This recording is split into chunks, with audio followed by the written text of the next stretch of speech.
Give me a second. Let me just share this on YouTube so you can get that started. All right. Shout out to everybody on YouTube. I think, yeah, you guys can hear me. Peter should be joining. I don't know where he's at. And let me put this. Where's mine? I guess I'll put his. I do not want it blue though.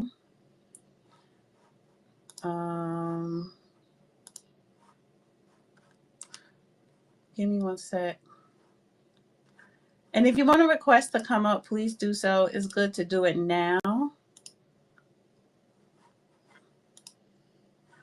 It's good to do it now. Hi, everybody on YouTube. All right. So we should have a very productive, juicy, I think, conversation tonight. Hi, Wilson. How are you? I'm good. Just patiently waiting. I want to ask you: are you available to come on the panel on Friday on my YouTube panel? Yes, I have. My hardware has been corrected. All right, and what we'll do is either tomorrow or Thursday, I'll just hit you up on X to send you a link, and we could just do a quick run through, just so you could get familiar with it and make sure the audio is good. We're gonna have a good panel debate on Friday. And let me say this to you guys. So every Friday on my YouTube channel, The Real Dana, I hold panel debates about different things, more so focusing on the migrant crisis, culture, Black perspective, but just overall, current events under the migrant crisis umbrella. So y'all should check it out. And if you're interested in joining a panel, send me a message on X and I'll bring you guys on. So yeah, okay, so good. I will hit you up tomorrow, Thursday, so we could do a quick run through, Wilson, and then have you on Friday at 9:00. Yeah, Eastern, 9:00 Eastern. So yeah, let me call the judge to see where he's at. He may be trying to come on. I know it takes him a minute. Let's see. Real quick, Yeah. I just wanted to say, Dana, that I just wanted to give a big shout out to you.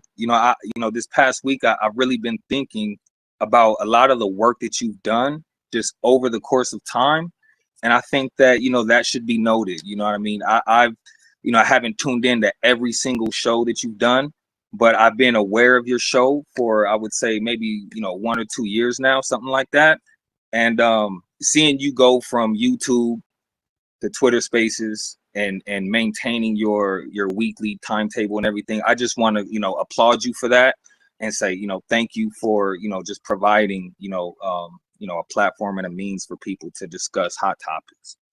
I really appreciate that. Thank you so much. I do need, it's really a one-woman show. I definitely need an editor. It's 1 or 2 people that I need to hire to create a team, but you want the right people. So yeah, I love doing this. I love being a content creator, and I really appreciate your support, and I appreciate you saying that. It means a lot. And I don't my one of my objectives, because I always like to be objective, is to not have a echo chamber.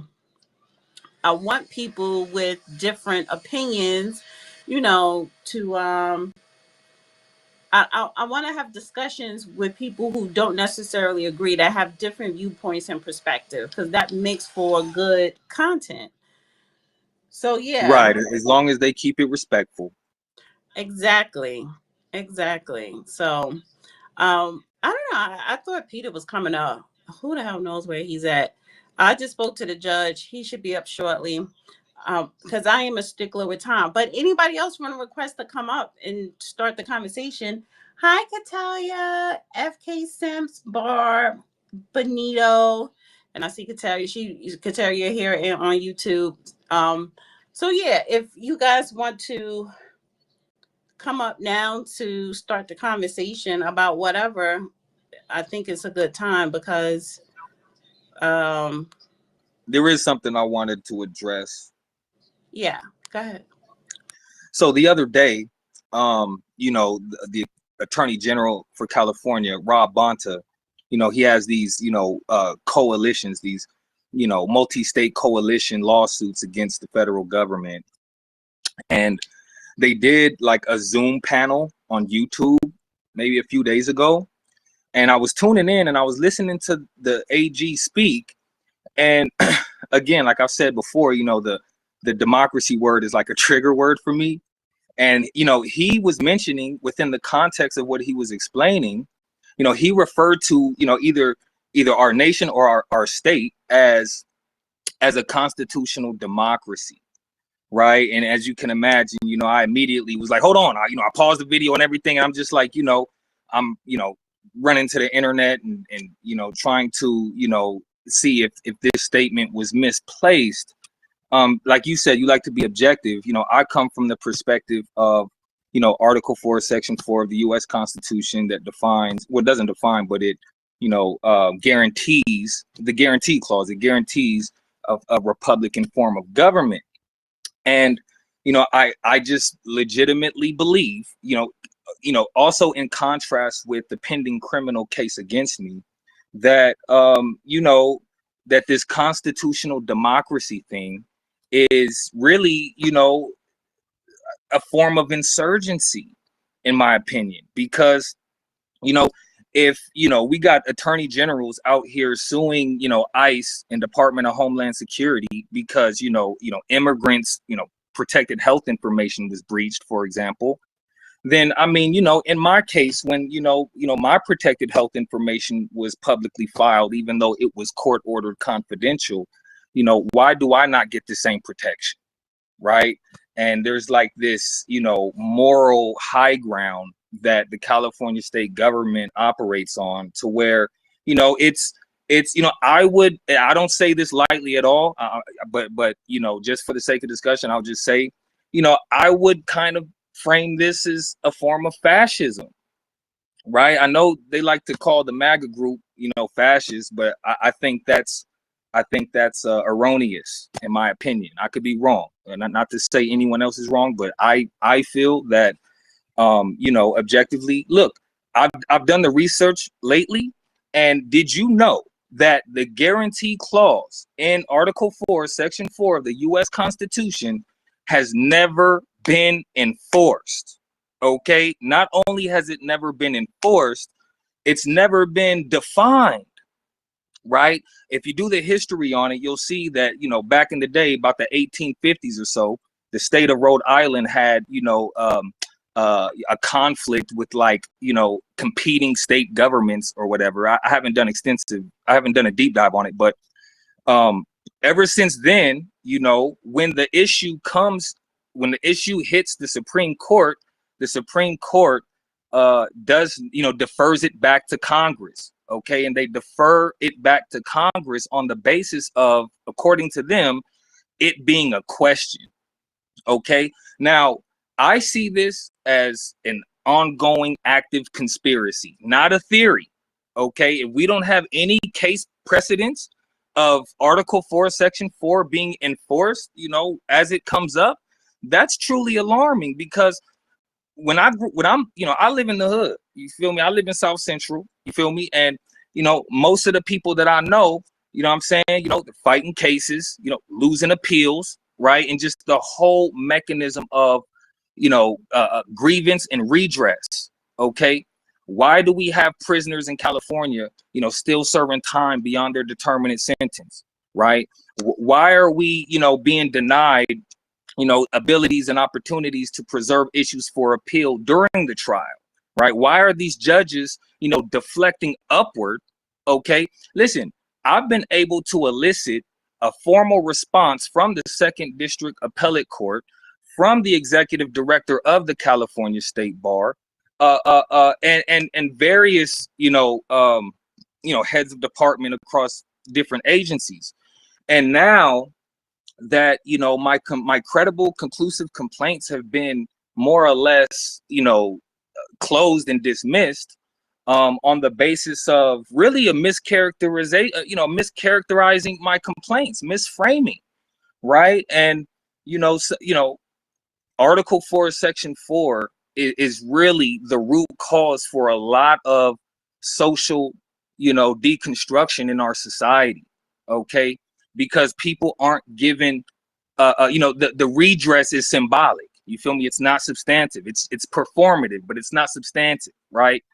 And listen, I'm gonna say this, and I'm gonna end it with this. Listen, I've done a lot of extreme, like, walks for causes and things like that. I've done a lot of unconventional things. Me personally, I am prepared, okay, to go to the steps of Congress, okay, and demand that they enforce, define, or codify. Okay, well, not codify. Basically define. You know what I'm saying? Article 4, Section 4. Okay, as it pertains to redress, okay, and codify the fiduciary duties of government actors, okay. There is no protection, because let's just put it in perspective. When a person is charged with a crime, or even when a person is sued, right, that person is presumed innocent until proven guilty. Now we can talk about how that goes out the window, in substance, but that is the presumption, okay. And All I right, can so hold it actually right there, because go ahead. you I'm said a sorry. lot, and I don't know anything about that. That would be more for the judge, and the judge could definitely reply. But let me just set the room, because it is open mic topic. Um, LA taxpayers, or LA residents, are furious that the mayor is giving cash to illegals. And I kind of wanted to touch on a little bit erasing the term quote unquote African American. It was I think he's a professor. He wrote an article in the New York Times. Is it time to get rid of the term African American? And of course, Epstein both, because these are topics that were basically trending. And it is open mic, so it could be something else that people may have a question or want to bring up about something else, because it's still open mic, such as what Wilson just did. So if you want to request to come up, please do so. I like to wrap it up by midnight. Sometimes it may go a little over. Please bookmark the space, repost the space, like the space, and make sure you comment in what we call that, the little purple box below, to get good engagement. So, Judge, do you want to answer or reply to Wilson and his situation or what he was explaining? I can't hear you. Can y'all hear him? Because I can't hear him. Peter, hi Peter. Hey, what's going on? I Oh, no, can't I'm hear the just judge listening. either. Okay, Judge, we can't hear you, and you must still be in your car. So maybe you have better reception once you get home or something. Yeah, because I don't. He's somewhere where the connection is not good. Okay, he dropped. It looks like he dropped down to listener. I'll try to bring him back up real quick. Yeah, because everything what you were saying, Wilson. That's definitely a conversation that you and the judge will have, that will have him like reply to it. Because that was pretty much loaded. Did he drop out? Yeah, I don't see him. Okay, No, yeah, I'm just he's standing here by. as a listener. I don't see him. I don't even see him as listener anymore. Yeah, he is a listener, and now I'm invited. Now Okay, he's a now speaker. it's okay. Can All you right. hear me? We can Yeah, hear you, we can hear Judge. you now. I How had are to you? walk outside for you to hear me, so I wasn't outside. Now, it's just horrible around here. They mess with everything because they don't want to hear what I have to say. But now, to start off with, A, if you can't do the time and pay the fine, don't do the crime. I grew up in South Central LA. It wasn't even called that then.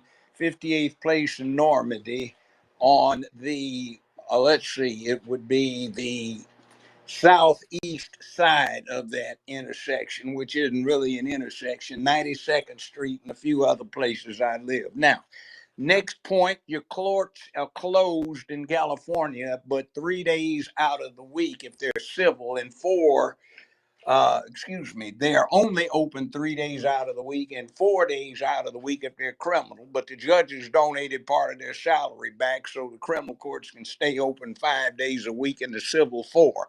Next thing, you haven't had any of those Article 4 cases because we haven't had such an abysmally ignorant and stupid bunch of people involved in government who do not understand what it's all about.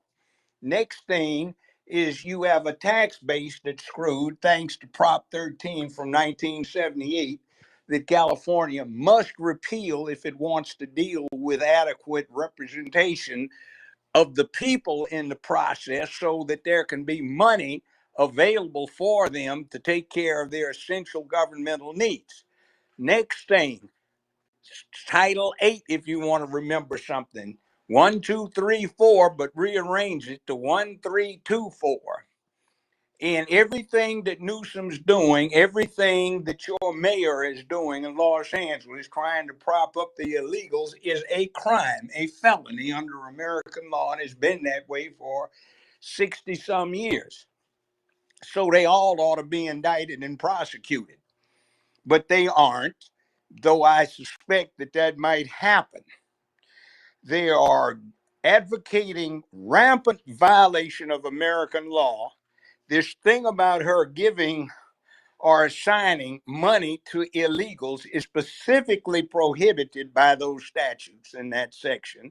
And they are felonious for her to advocate, assist, aid, abet, give comfort, or to agree to aid others in doing what she's talking about doing. So she's committing numerous felonies basically every time she opens her mouth and signs something.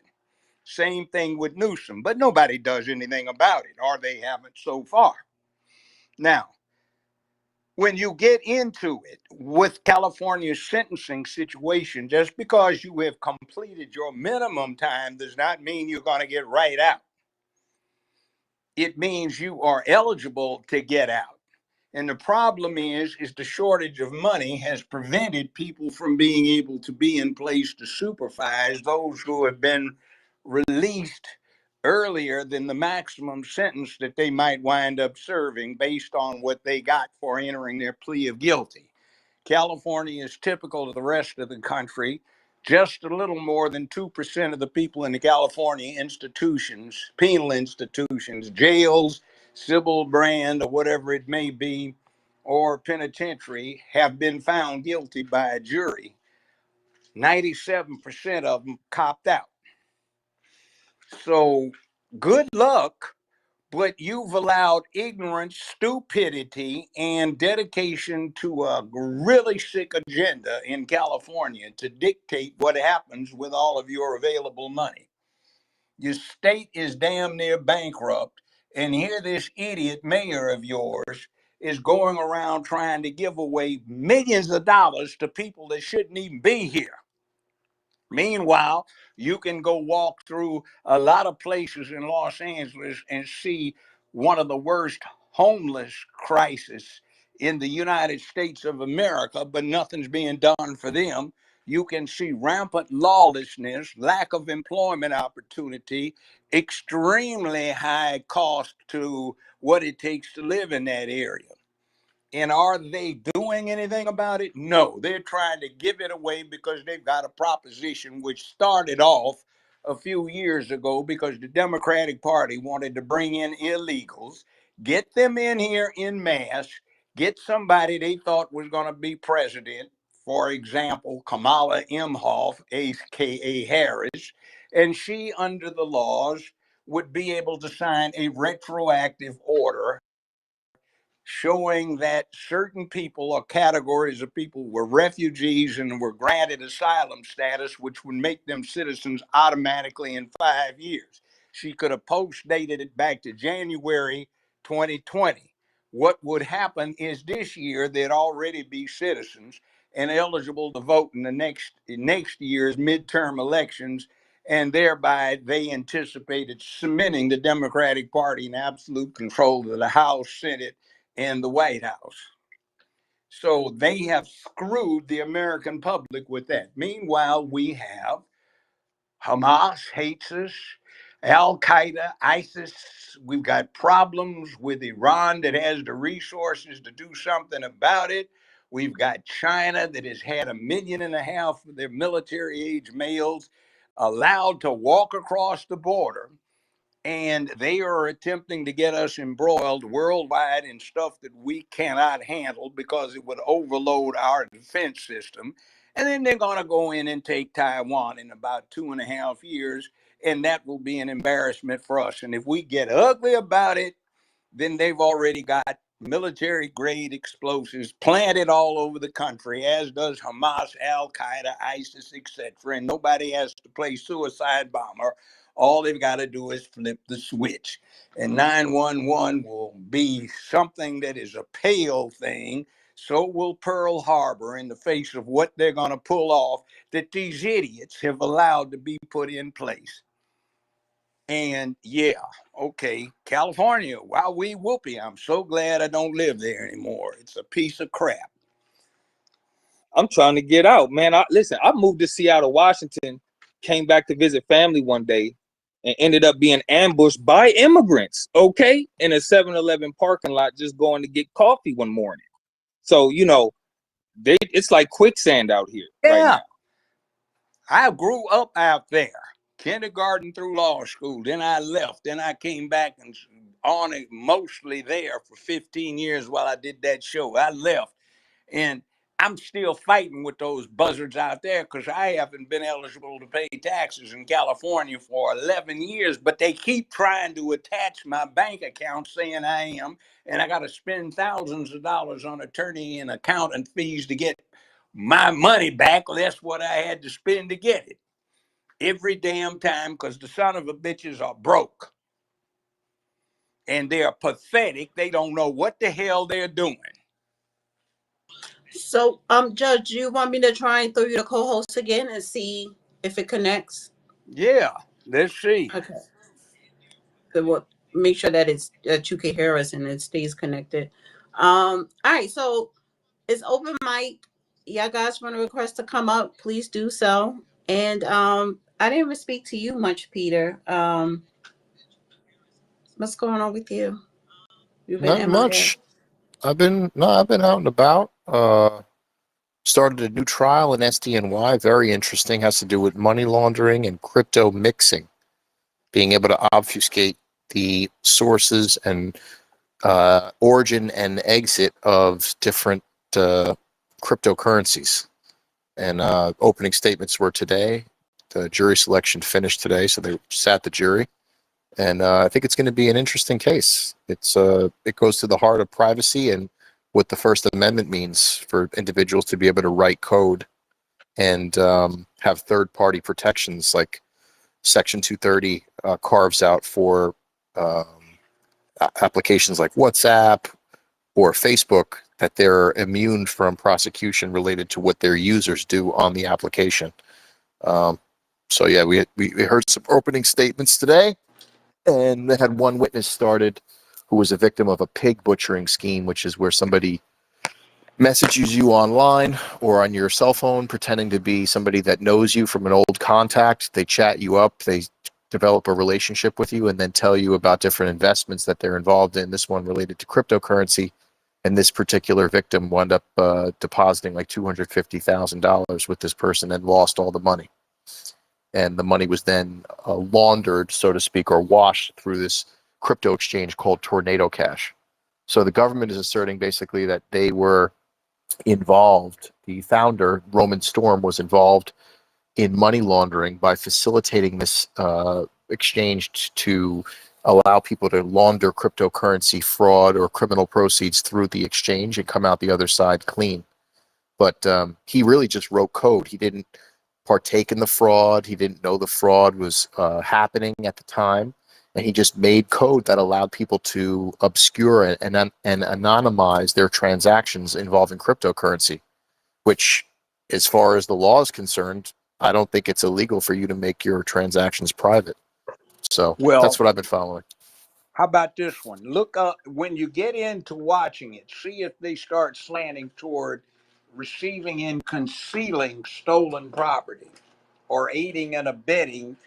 And giving assistance or conspiring with others to commit crimes. See, under American law, state, California, hell, any of the 50 states, and for the federal government, a conspiracy is a crime that can be committed by doing a legal act in a legal fashion. But if you conspire with intent to do something that is not legal, then that is a crime. It's a felony. So I imagine what they're going to try to do is hang their hat on some version of concealing stolen property.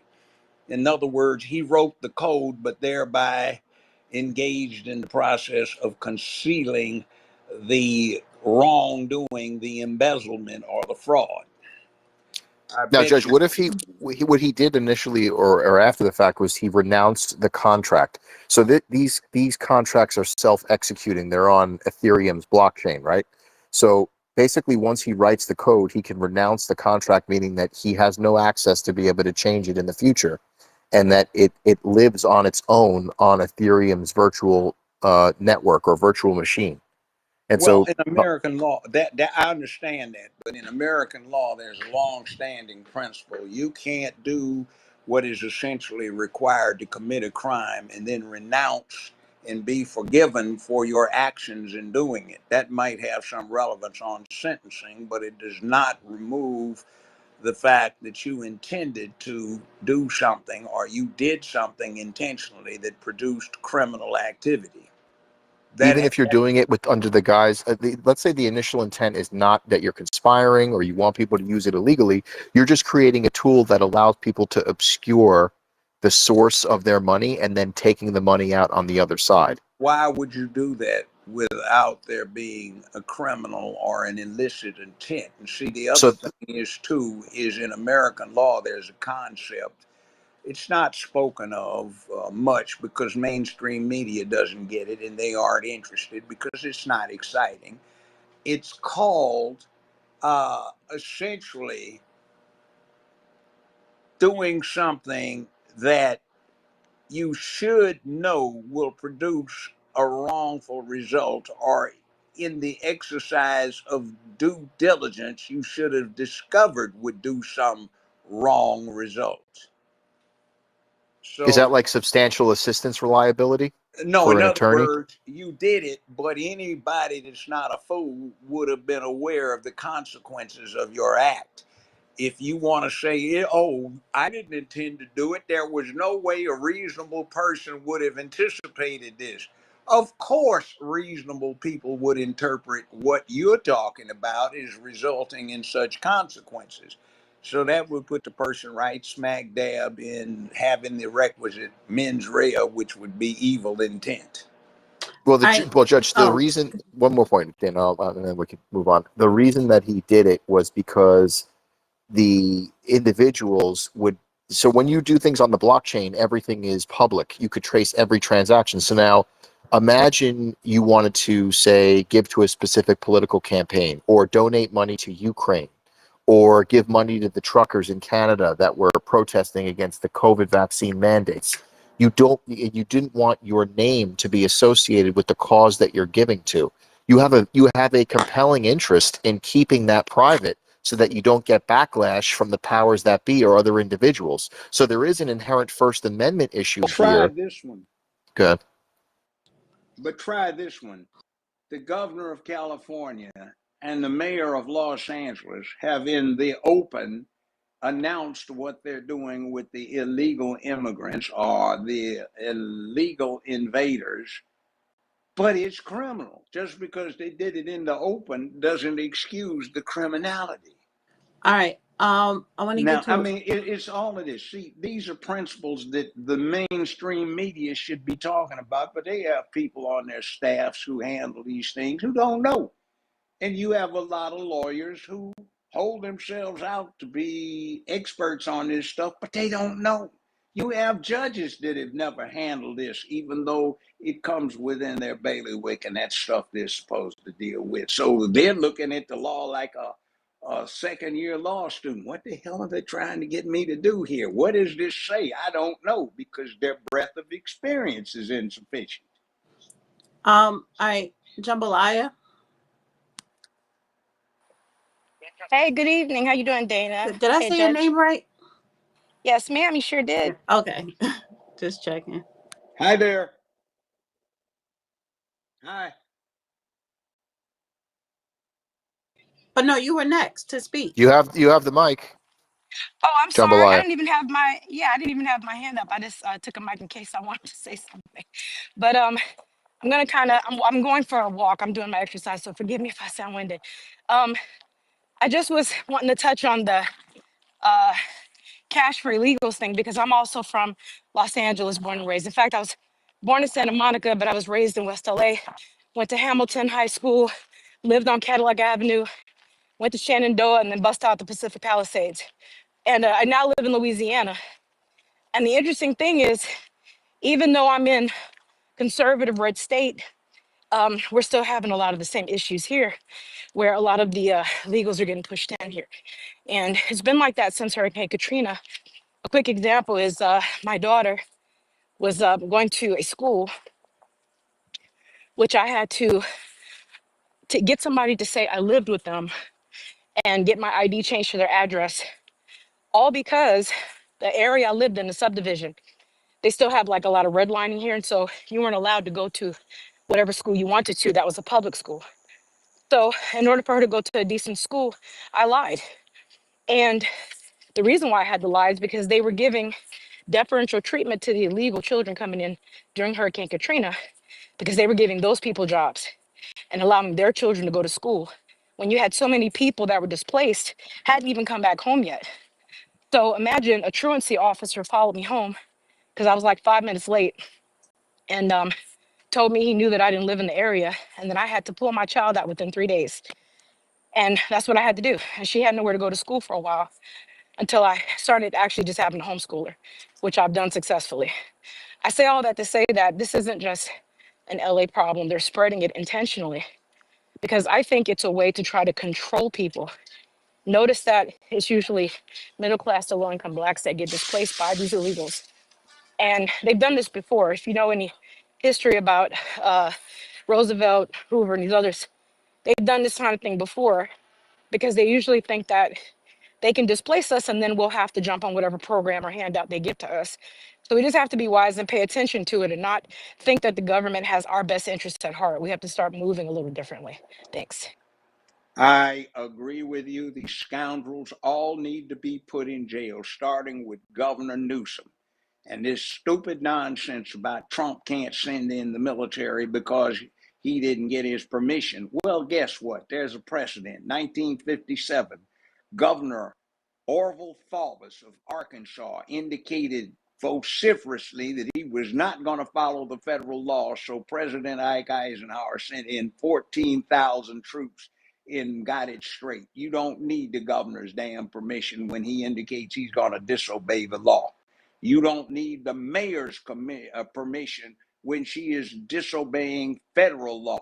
When there's rampant disobedience, violation of, and disregard of long-standing federal law by elected and appointed officials in a state, county, or municipal government, that's the time when the federal law kicks in so that nobody gets away with doing something against the rights and interests of the citizens of the United States of America. Now, that's what somebody needs to do. Okay. Excuse me. Dolo or Dulo? Dolo, thank you. Dolo. Hey, how you guys doing? Good, how are you? Doing great. Good, good. Yeah, I was just piggybacking off of what Peter was bringing up with it being crypto week and whatnot. I think it's very interesting that all those bills were shot down. Supposedly, Marjorie Taylor Greene stated that she voted against the bill due to there not being a specific outlining of their not being allowed to have any CBDCs. And I guess Trump just tweeted now that he's talked to a few of the congressmen and women, and that the Genius Act should be going through tomorrow morning. But yeah, I just kind of wanted to speak on the whole blockchain and Web3 world right now. And I think that if some of like the FBA family or just Black people in general in these spaces were to start to congregate and have conversations on that as well, that we probably can go a lot further than what we've been going, because there really are some great minds in here. And yeah, that's basically all I wanted to speak on. Thank you. Peter, Peter did mention to me we need to have a crypto space, and maybe we could do that this Thursday. But you would be the main host on that. I'll just co-host because I'm out of the dark with crypto. But that does seem to spark a lot of people interest. I'd Um, love to do that. I think it would be really worthwhile, and people should really, to echo what Dolo just said, if you're not getting involved in this and learning it now, you're going to miss the boat. And there's a lot of opportunity involved in it. So I'd love to be able to do that. And it's not something I can cover just in one night. It's that right. comprehensive. So I would do a base level, and then we build from there. I'd love to do it though. So we could just have crypto Thursdays. I think That'd that'd be be cool. good. Yeah. Um. All right. Christine, Christian. Christian. Did I say your name right, or is it Christian. It looks like it's Christian? Christian. Yep. Christian. Yep, Christian. Hey, how are you? Hi, Dana. Hi, Hi. How Judge are you? Joe. Hi Good to there. see you both. This illegal immigration issue is a really interesting. What I'm finding the most interesting is how it's being framed for the country to consume. I don't think necessarily, even though it's been framed as a Democrat Party issue, I think there is bipartisan collusion to bring these illegals in. And now there's a reframing of the narrative. They're not being framed now as criminals, but just hardworking people who want to pursue the American dream, as if the people who were in America before weren't already hardworking.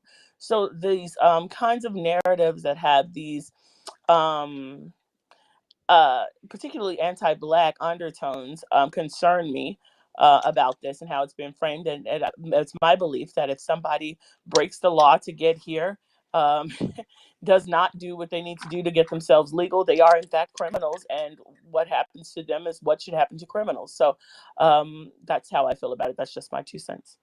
I agree with you. When I was on the criminal bench, I had people that wound up getting convicted of murders that were unsolved for years. And the excuse was, well, they've been good citizens well, you still have to pay for your crime. If the statute of limitations hasn't run or the condition still is existing and ongoing, you pay for it. I don't go into that. You broke the law. Plus, I don't have a problem with people coming in and immigrating legally, but some people who've been on this space in the past have been struggling along doing it the legal way for years. And it is not appropriate to let some Johnny come lately who snuck across the damn border jump the line.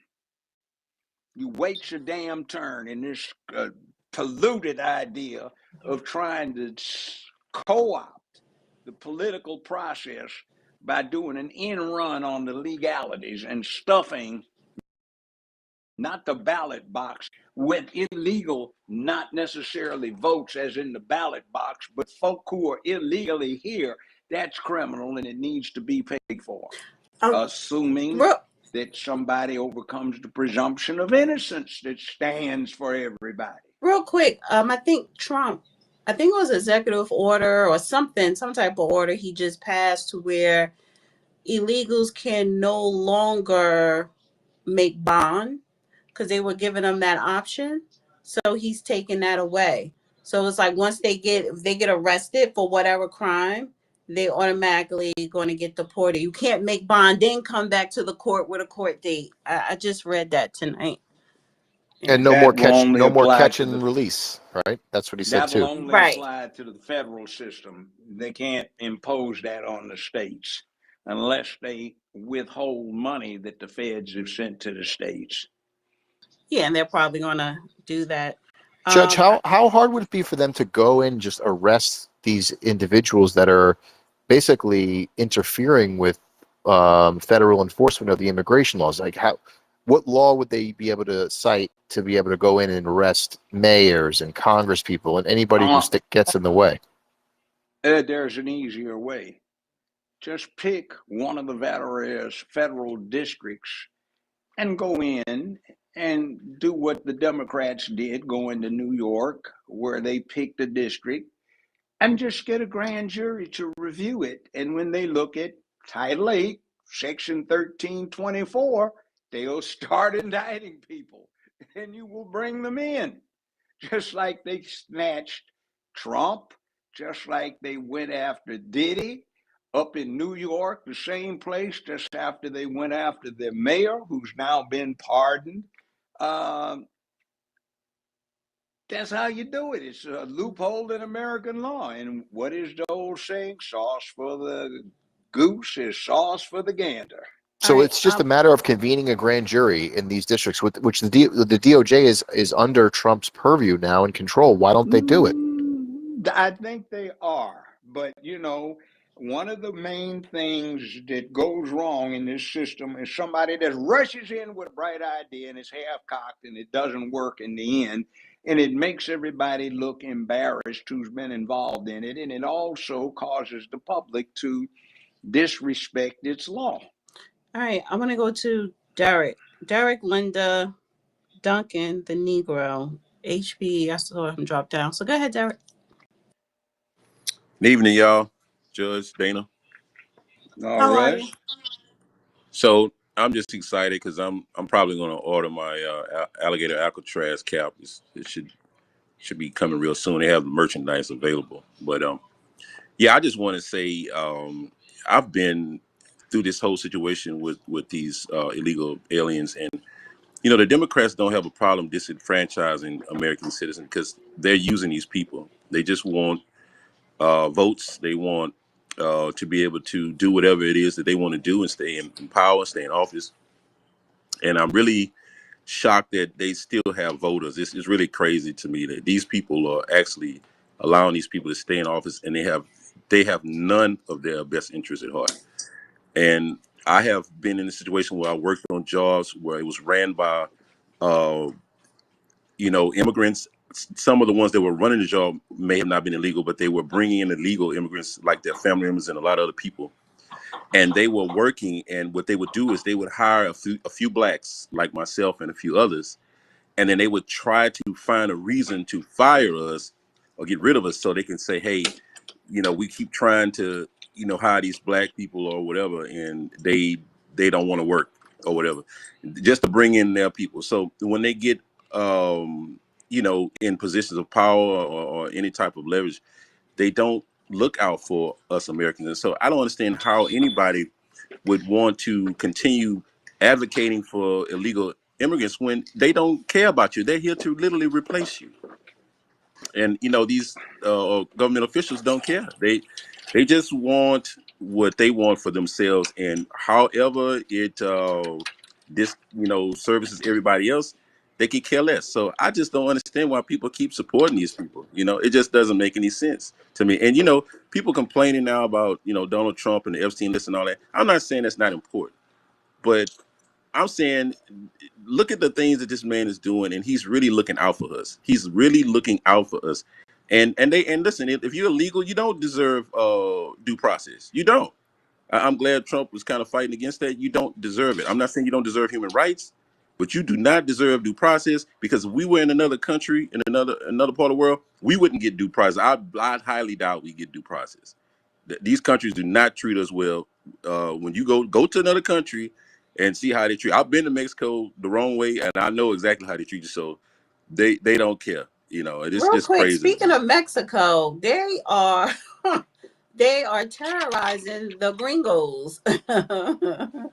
They're banging on restaurant windows. They're marching, protesting, telling the gringos to get out.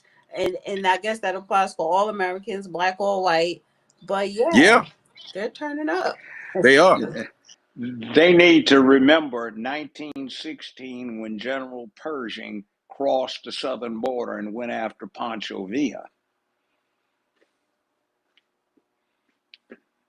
The Pancho Villa name sounds very familiar now that you mention it. Yeah, an He was Mexican black, right? revolution. No, he wasn't. He was a Mexican revolutionary. He didn't win the election, and he started crossing the border illegally. So the U.S. government sent a division of cavalry down there under General Pershing, who became later five-star General John J. Blackjack Pershing, and they kind of whipped a little butt. Now, that happens from time to time, but ladies and gentlemen, what's really going on is not politics these days. It's a matter of some people trying to impose a cult, a semi-religious cult known as the Rainbow. They want boys in sports bras and panties competing against girls and using girls' toilets, and they want to emasculate the country. This is not an anti-gay thing. If that's your point, get your freak on in your bedroom. This is a cult that has a way of thinking. It's trying.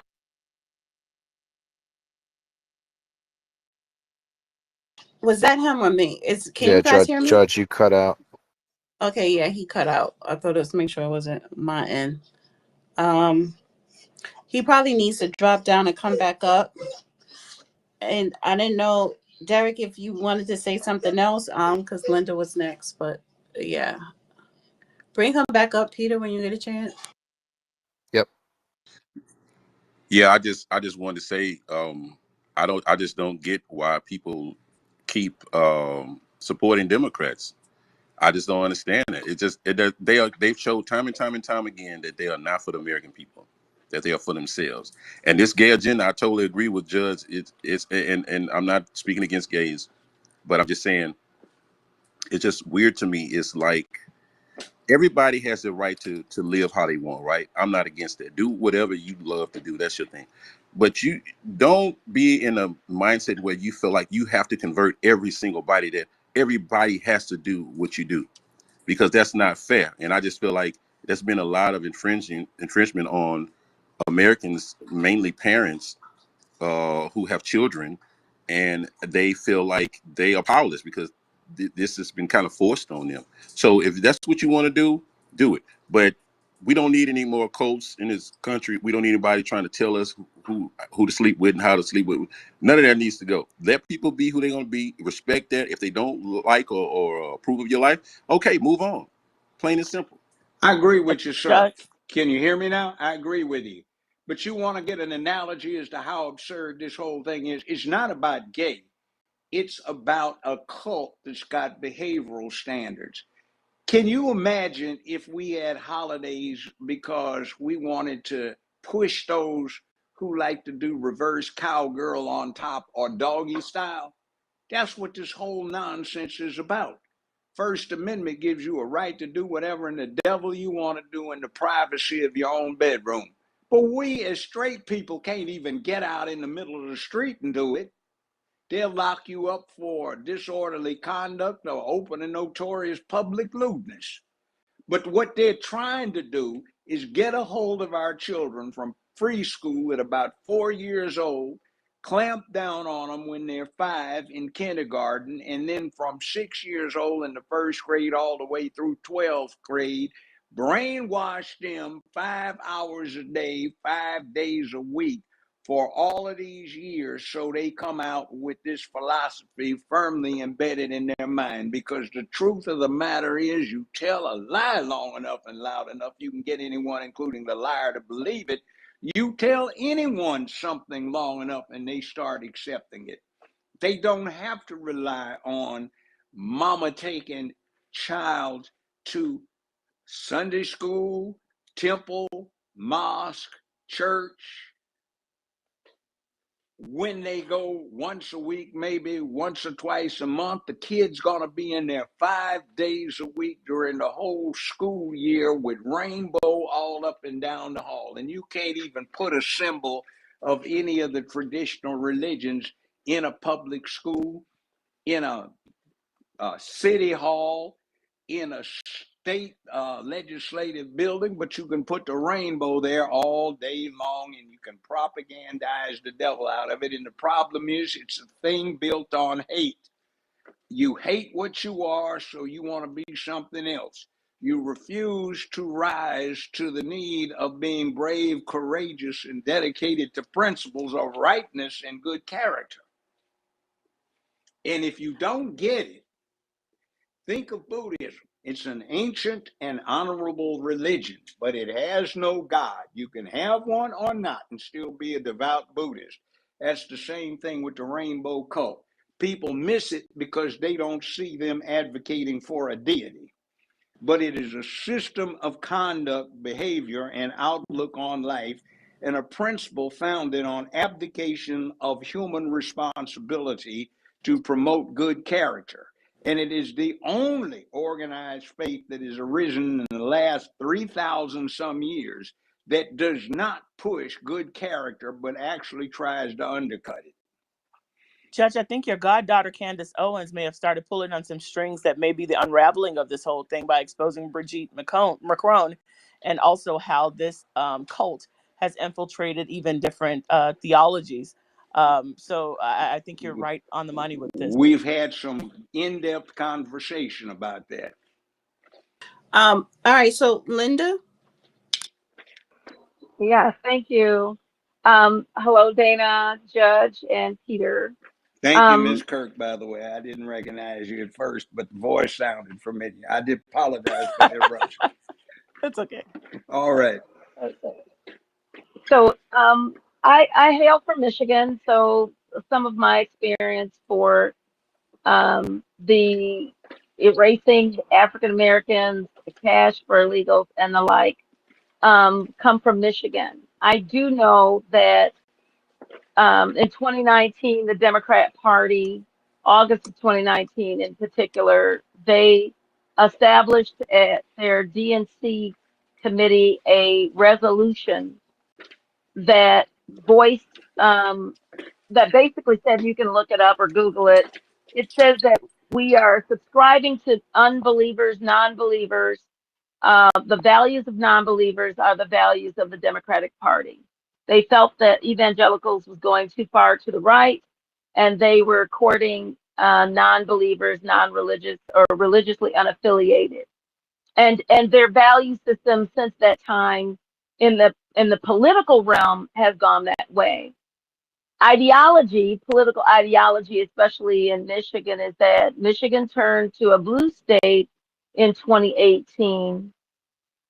And since then, we have seen the demise of this state. One of the things that they were trying to do is to replace the population, primarily the Black population. So in 2021, they opened up more welcoming centers for newcomers, and they provided millions of dollars of resources. A lot of COVID dollars went to illegals coming into Michigan. What we found, even up until last year, was that Section 8 housing vouchers, which there are two. There's the tenant-based Section 8 housing voucher and the program-based or project-based Section 8 voucher, where you are at a facility or a apartment complex or a complex, and that is the only type of, that is where the government will supplement your housing. The tenant-based housing is what they were giving to illegals. They would come into Michigan, get family tenant-based Section 8 housing, and then leave to more warmer states. They would not stay here in Michigan in the winter. And so there is a cap to tenant-based Section 8 housing.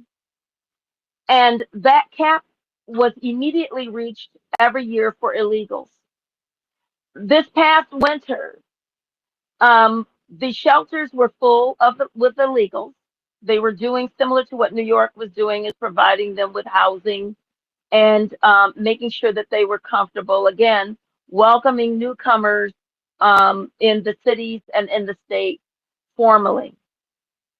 2 Black children died at a parking garage because we had below zero weather here in Michigan. And there is no outdoor homeless in Michigan in the wintertime. You will freeze to death. And 2 Black children froze to death after the mother attempted to find a shelter, and then there was none. Because again, the housing goes to the illegals. We saw here in Michigan an illegal Chinese national. He was not illegal, he was here on a student visa, but a Chinese national voted in our election. He was not by himself. Just recently, 2 Chinese nationals were found with biological pathogens were smuggled into our country, into the state of Michigan. We're an agricultural state. Michigan State University is agricultural college, and U of M is a research college. Those colleges, they were part of the University of Michigan, and they smuggled those into the United States, could kill our crop and kill our citizens. That happened. Chinese national. They are welcoming every person in. They are not vetting anyone in the last 4 years under the Biden administration. They have allowed for family welfare. For U.S. citizens, you cannot have a husband, but for illegals, you can have a husband, a mother, brother, cousins, and everyone will get welfare benefits, where U.S. born citizens struggling and needing that service was not afforded that, could not be married and get family support. That happened in Michigan. We're seeing in blue states in particular, especially in California and Michigan, where population are decreasing. We are a pro-abortion state. We are a pro-taxpayer-funded gender transitioning state, even for children, where they pay for it before President Trump. And we also pay in certain cities for women to have babies. Black women who are of birthing age get to be able to give birth are 4% of Michigan's population, and we make up 53% of the abortions in this state. And that's according to the records that are kept. And I could go on, but I will tell you that the payment for illegals, especially in a blue state with a Democrat ideology, is not shocking, and it is to be expected. It is a replacement. The governor of Michigan, Gretchen Whitmer, stated that we needed to replace the population. And when Democrats tell you things, you need to believe them. Just like the mayor candidate, Democrat socialist mayor candidate of New York. When they tell you something, believe them. And if it sounds idiotic, then also believe that they're going to lead, and they're going to put forth idiotic policy and laws. And so it is a shame, and it's a sham, and it's illegal to harbor illegals. But at the end of the day, that they they believe that they have seceded from the continental United States, California. And my prayer is that, as Judge Brown has said, it is not the LGBT community that is problematic. The cultish, the lowercase God, especially being a former Michigan Civil Rights Commissioner, I believe in equal rights. I just don't believe in extra rights. And extra rights is what was afforded and given to the transgender community, and to celebrate and to deal with the pronouns. It's not lesbians and gays. They know they're men and they know they're women. It is the transgender community that it has become more cultish and more of a religion, to the point where people were being laws were passed in Michigan that if you mispronounced someone, you could be disbarred here. Judges had to use proper pronouns for defendants. It has got that crazy, and I'm just telling you, let it be a word from the wise from blue states that it is a hot mess. And I'm glad President Trump is setting some of this straight, and I'm hoping that people will wake up and vote accordingly in the midterms. Thank you. Amen. Yeah. That's right on point, and that's exactly what's happening. And by the way, that scenario you post about those two children dying out, freezing in the cold, everyone responsible who is in the line of blocking that and sending money elsewhere to these illegals ought to be prosecuted as an accessory to manslaughter. Every single I one of agree. them. I agree. Respectfully, with those two kids, I thought there was a story where they actually were investigating the mother, saying that they actually died from CO2, and then she kind of brought them over there. Then that's where they ended up finding them dead at. But previously, they were already dead from being exposed to CO2 levels. That would still be Th- because she was trying to They survive were in the she cold. trying to in the cold. She was in Michigan. It gets sub below zero. I don't know where you hail from, but it gets cold. And if you go to homeless shelters and they have records of her requesting shelter, and I pray that no other family will have to go through that. But the shelters were full of illegals, and the vouchers, portable vouchers, where she could go and take that Section 8 tenant based voucher were full with illegals. That went to the illegals first. And so they were getting their vouchers and leaving Michigan, and then there's no room at the inn. And those children died from freezing to death.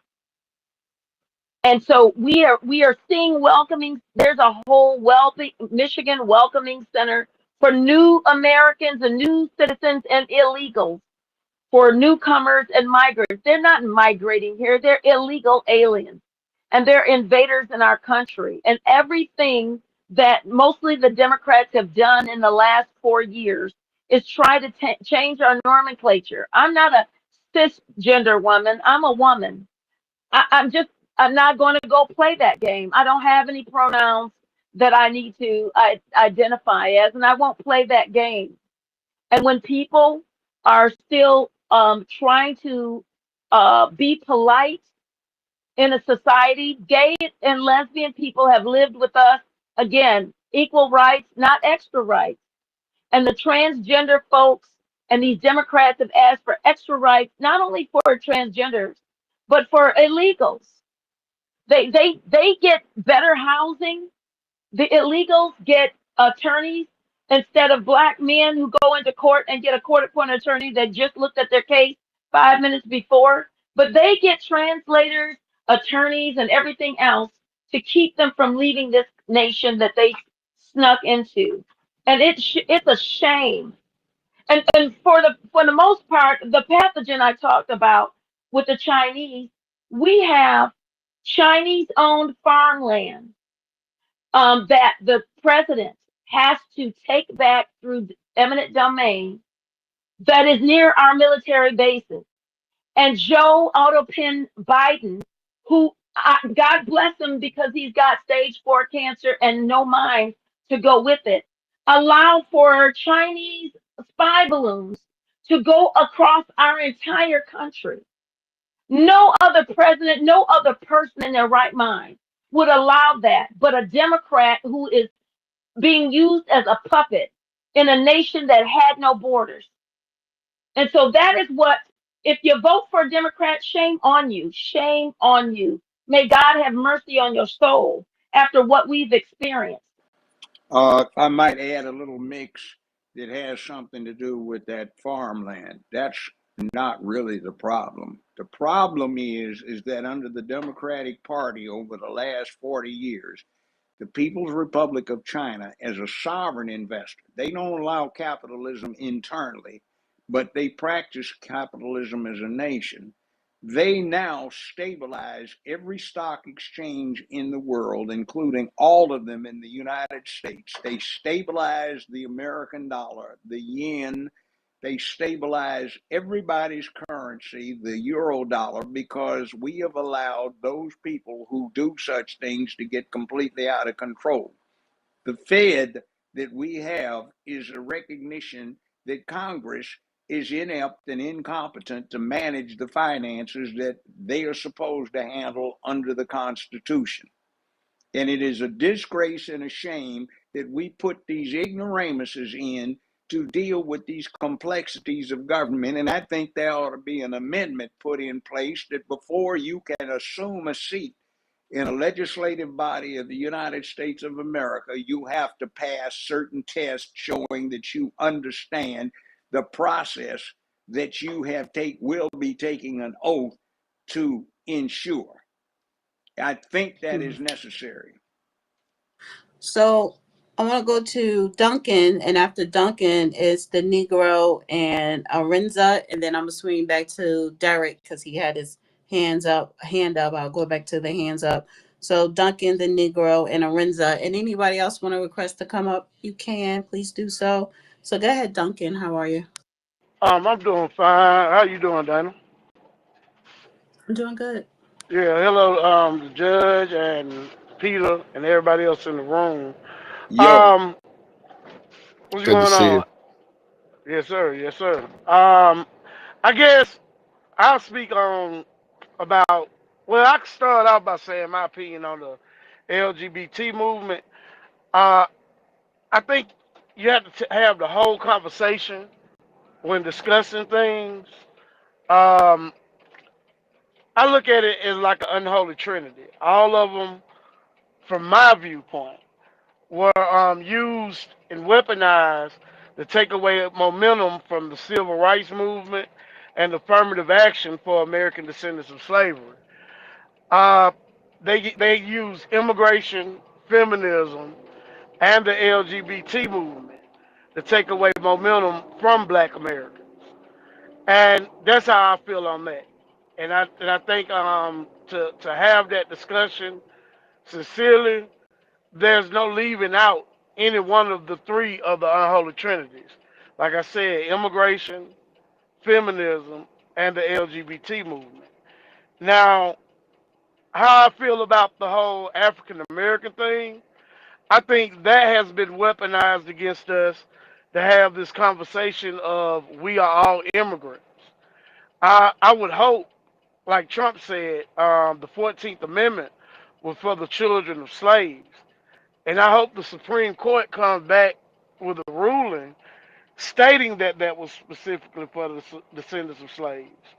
That way, it could close that conversation and close that loophole of we are a nation of immigrants, because we are not a nation of immigrants. They bred us on plantations. Um, Africa is just one part of our genetic makeup. You know, that's kind of telling a half story just to call us African American. You know, even though it was atrocious, the rape that happened to slaves, but that blood runs through our genetic makeup as well. And depending on what family you come from, you have Native American. So I would hope that they would come back on that ruling and specify that that was specifically for the children of slaves. That way they can end that conversation of we are a nation of immigrants. And I wanted to ask the judge a question. If they did come back, I'm listening. if they I'm listening. if they did come back on the ruling saying that that was specifically for the children of slaves, do you think it could be made retroactive, and they could get rid of the DACA recipients as well? And that's all I'm They gonna don't say. have they don't have to even go there. All they need to do is apply a long-standing principle of American law, which is called the fruit of the poisonous tree. In other words, if the tree's poison, anything that comes off of it is poison and should be rejected. If you are here illegally, Anglo-Saxon law, before they even thought about the United States, and the United States law, has found it very, very offensive to say that you should profit from committing crime. If you crashed the border, you crashed into a criminal status. You've got no business being here in the first damn place to be having babies because you shouldn't be here. You broke the law. If that's the case, they don't even have to go to the issue of who this law was intended for. And by the way, as I said, if you want to go get your freak on in your bedroom and booty bust and you got a dick and you get one stuck up your behind or twat and you eat some, that's your business. But if you want to stop it from being spread in schools, think. All you have to do is use the same case law that they use to stop teaching the Bible in school, to stop practicing Islam in the school, to stop practicing Judaism in the school, that keeps anybody from practicing Buddhism or Hinduism in the schools. Just use the same thing. If they want you to use the pronouns, it's offensive to your particular philosophical circumstances and you can't buy it or you can't remember it. And if they try to jack you up with the bar, sue the hell out of them. You got a law license if you are a judge or an attorney. Go after them, damn it. File something in federal court. We can't sit down any longer and risk the next several generations of children being ruined and corrupted by this sickness. That's just it. And particularly are offensive are these trannies. Every damn higher order animal has, by smell, sight, behavior, looks, color, size, a designated difference between male and female. And boy watching and girl watching used to be a favorite sport of all young people. Now it's not, because you don't know what the hell you're looking at because of these sick trannies. Well, let me say something because that's your opinion. Yes, it's my opinion, and God damn it, I've Right. earned the So right let's to just speak make my that opinion. clear. First Amendment. Let's just make that clear. Because this space is not about anti anybody. However, it's a difference.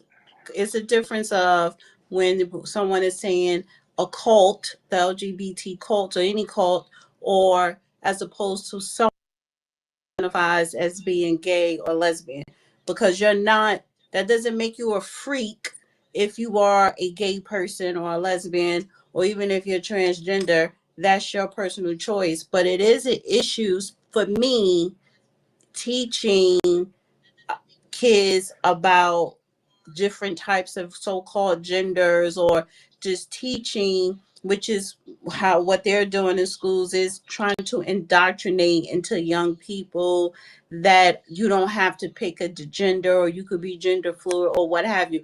I'm against that, because no type of sex education should be taught in school. For anything, you need to teach kids to not bully each other. You should also teach kids when something is inappropriate and appropriate, body autonomy, which has nothing to do with sexuality. So I don't look at someone who identifies with that group of being a freak or something is wrong with them. And now let me just say this, because especially where I live at, I know it's a lot of people in the community that I live around, because they put their flags in front of their house and they have every right to. Property value goes up. My property, my property value is going up, and you can't fault a group of people who utilize the law to get public policies for them. So that's for me, each group should be utilizing the law, utilizing the government to have to create public policies catered to their specific group. So you can't be mad with the Jewish community when they have all of these resources, for their community. You can't be mad at LGBTQ because they are actually taking a initiative to get stuff done. So if you're not actively pursuing, your city council and your mayors and organizing, you're not going to see any results. Nobody didn't give them anything. They took the initiative to go out and make something happen. And that's what people have to do collectively as a community. And you have to do that collectively as your own group. However, to and then also let me say this, and if you object to, you have certain municipalities, certain cities, and districts that allow for that rainbow to be painted in an intersection. If you oppose it, why weren't you at your local city hall opposing it?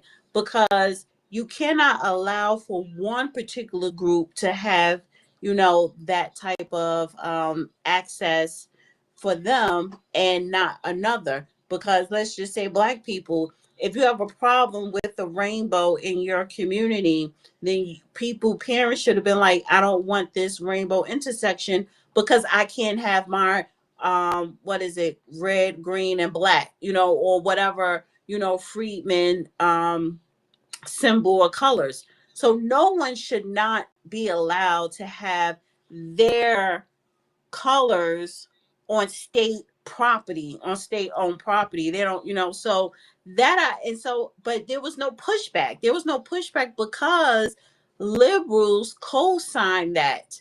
And when I say liberals, I'm talking about not just white people, I'm talking about Black people. So if you're not saying, not so much, I don't want it because I don't like that person because they choose because of the choice they choose for their sexuality. No, that's discrimination.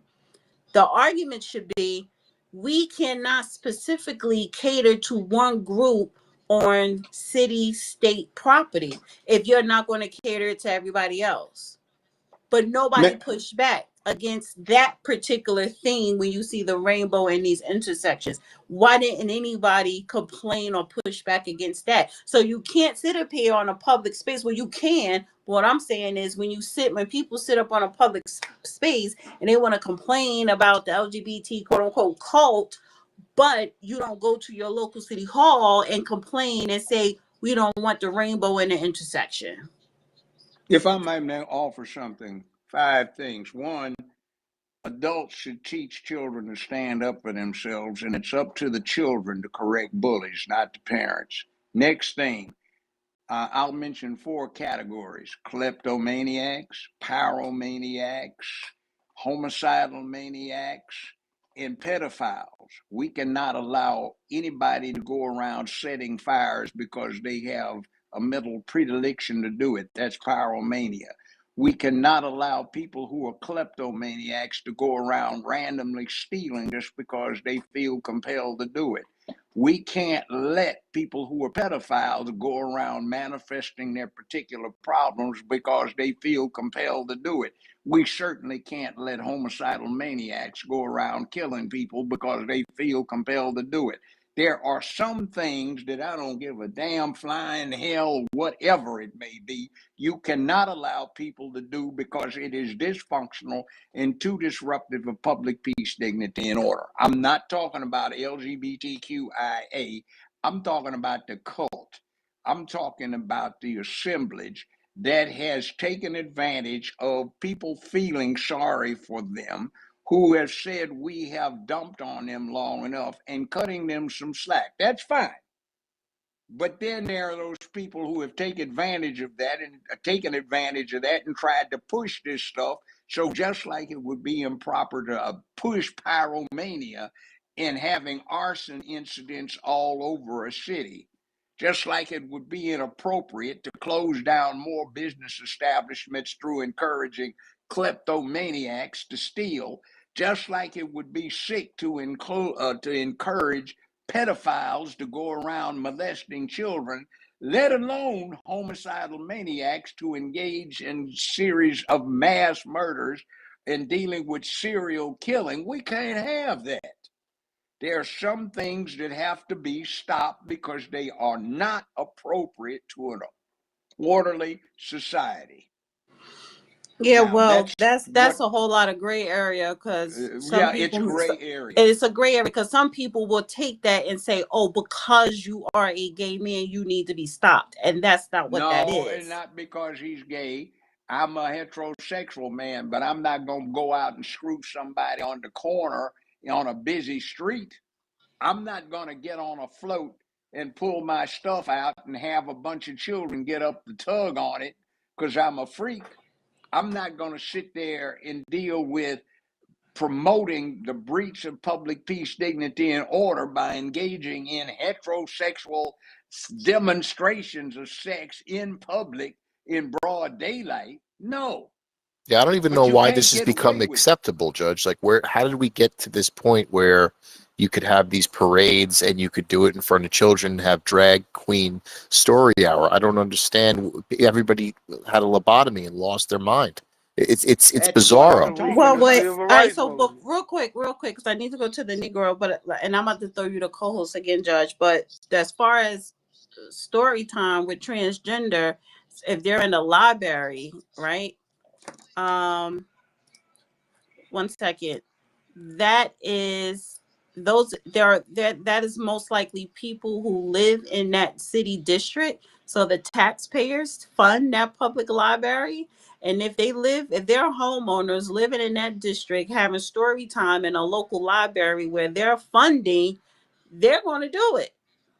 Yeah, but what happens if somebody gets there and he's straight, doesn't like the opposite, same sex, strictly heterosexual? He pulls his dick out in front of some 4-year-olds and Well, starts wagging it. pulling a private part out and That's what having they and do. wait, stop. Pulling your private part out and and reading a book is two different things. That's the same thing they're doing with this tranny stuff in No, these they're public not. libraries. Yes, No, they I, are. no, I've no, They are seen you some of half them, you Dana, naked. can't. where they Wait, twerk and no. they'll Wait, do like a wait. And this is what strip I'm club. like. This is what I mean with a gray area because a heterosexual can and has exposed themselves to kids. So And this that's a is crime. That is a exactly. crime in damn near every state in the United Whoever does States. it, no matter what sexuality you identify with, it is a crime.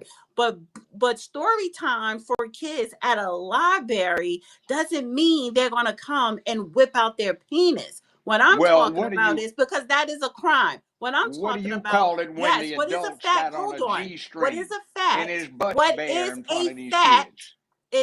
It is a fact they do have story time with transgender story time at libraries. And what I'm saying is if they live in that city and they own a home, their taxpayers is funding that library. So if you have a problem, heterosexual people or whoever, you can still be gay and still have a problem with that.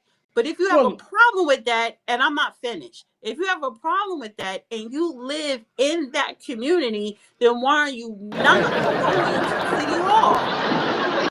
oh, I don't do the sound things, especially if I'm talking. Give me a second, Jack. I gotta throw you the co-host. Please don't do this the sound effects. It throws people off and just don't. I don't know who did it, but stop.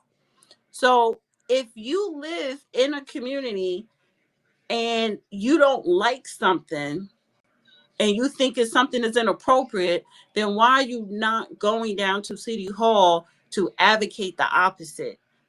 Because it's so, but if you get on a public social media space, and I'm speaking in general, and you say, oh, this is wrong, this is wrong, this is wrong, they're doing this, they're doing that, but you don't go in your local community to try and stop it, because technically, legally, can you? But either way, have you even taken the initiative to do that? But the gray area is because it's story time, right? Transgender story time or LGBTQ story time. If it was me, I'm not going to take my kid to that. You have a right as a parent, don't take your kid to participate. That doesn't mean that that person reading it who's transgender is going to whip out their penis, because you don't have to be transgender to do that. The thing is, I'm not going to take my child to that event because I don't believe in that, or I don't want my child associated with that type of lifestyle. You have But a choice. it shouldn't even be going on in a public area that everybody's paying for. The government should be out of the business of deciding who they're going to favor or not favor. This is why we have it in the First Amendment No, that and the that's the government. problem, I'm Peter. sorry, So I here's wasn't the thing. finished So speaking, but you go ahead. wait. What? No, just real quick, because what you were saying, the reason why I have to push back, because what if is a community saying, well, we don't want you having Black History story time at the library. That's not, but black, it's a protected class. So you don't have protected status for people who are transgender. You don't have a federal protection for it. Yeah, So you do. no, Yes, you do. no, you don't. They're Yes, not. They're yes, they do. no, they Yes, don't. they do. Yes, they do. Yes, sex, sexuality, race. Yes, they are. They Let are me a let me look protected it up. Let class. me look it up, and I'll post it. Go ahead and look it up. Yes. So you can't say because you are gay, you can't say because you're gay, you can't have story time in this public library in this community. Okay, Now, hold on. That's specious. That's not what this is about. It's called contributing to the delinquency of children. It's called inappropriateness. It's the same kind of thing as the mayor of Los Angeles, the governor of California, violating clearly Title 8, Section 1324 of the United States Criminal Codes, and nobody prosecuting them. It's not up to you to go down and demonstrate at City Hall. They're breaking the existing law, open and notorious public lewdness, and they ought to be what law are prosecuted. they breaking? The open and notorious public lewdness, Of doing indecent what? What is that? exposure. When you Indecency. get somebody in a public building during daylight with children present and their bare behinds are out, or they're doing what they're doing, behaving in a burlesque fashion, that's inappropriate for Yes, that is children. inappropriate for So then anybody. they need to be But what prosecuted. if, wait, but that's if they are doing that. But you They could are have, doing that. no, no, they're not. You could I've pick out, eyeballed this crap. They got judge, floats down there here are with the kids isolated, coming up there, and they got their there dicks are swinging around, isolated, you're wanting not kids to listening. go There are pull on it. isolated events where that has Well, happened. then I'm that not talking about that. I'm not yeah, but talking you about can't that. do certain things in front of We children, know and that. you You can't have cannot. at So certain times. Even the FCC laws say you can't even have on I'm not television arguing with you with that. appropriately And some that's for language. anybody. But Yeah, the point, but anybody. this is But the point, Judge. why This is did the they point get that I'm away trying to to get make. with? Let me Why make did the they get point that away I'm with trying it? to make. Because I'm not disagreeing with you. What I'm saying is, if that is going on, then where are the people saying, hey, you cannot do that, and we're going to take this to City Hall, Why the lawyers, hell or they got to take whoever? it to City Hall when it's against the law and the Well, prosecuting are they entities getting in the place arrested? ought to be returning Are indictments? they getting arrested? No, they're not. They should Okay, be. then. So then, isn't it?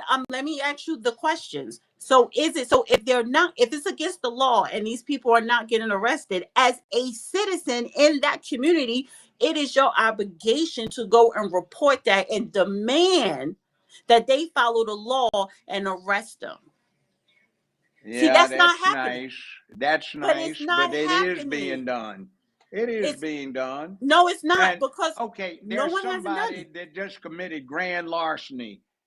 They pulled off a series of bank robberies. Do the citizens have to go down to goddamn City Hall to say stop the bank robberies? That's supposed to be up to law enforcement and the prosecutorial authorities in the area. You So don't that's need why I just citizens to go asked down you. there and complain about Right. that. So that's why I just asked you, are they getting arrested for No. when they are being lewd in public? You said no. So that means law enforcement is not doing their job. And if law enforcement is not doing their job, then we the people need to demand that they do their job. Your demand is recognized by just not voting for the stupid son of a bitches Whatever it and is, turning whatever their it ass may the look hell like. out, But what and I'm saying, that's also not doing happening. doing what I'm doing right now. We have people listening. They talk to This people. this this We means have nothing. This is mainstream just a media. No, it conversation. means something. No, We've it got doesn't, mainstream because I media don't that's live where you live endorsing at. this bullshit. Okay, so Mainstream media this is what I'm endorses this saying, Judge. This bullshit, this makes is it what I'm look saying like with it's this. normal. This is why this we're just having a conversation. This means nothing, because these people in this space, they're not going to go back to their community where they live at, and they're not going to go and complain to their local councilman or to their mayor. They're not going to organize and push back against it. So this is just a conversation.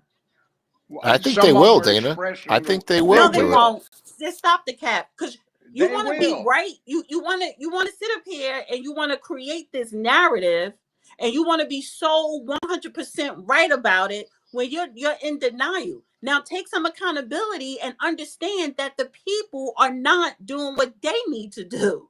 They're not. I saw what we're doing right now in 1963, 64, and 65 blossom into a hell of a change by the late mid 60s into what America was about.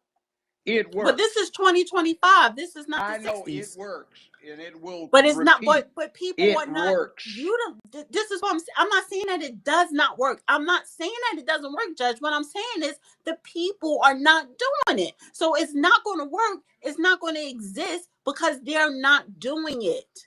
The biggest crock is to go down and protest. They want you on your knees while somebody's beating the shit out of you until somebody else You feels keep moving guilty. the That goalposts, is but not the way whatever. it works. I sent you the That is co-host not the link. way it I works. sent you the co-host link. So I Okay, think now just try to find it and get it. So I need to go. I I want know, to go to the but Negro. go I to the need to go to the Negro. Negro and Arinza pastor, and then I'm gonna swing back to Derek. Hey, good afternoon, Hey, everyone. Hey, how's it going, Dana? how are you? JJB and Peter. What's up, man? Living a dream. Eh, same old. You guys are kind of crazy. I think we have, as a community, have done the work. There was Prop 8 in California, and they just undermine what we vote for and what we fight for in many different states. But I don't want to get too far into the weirdo train. I want to focus more at the topic. Cash for illegals, it should be a no-go. I'm not cool with that at all.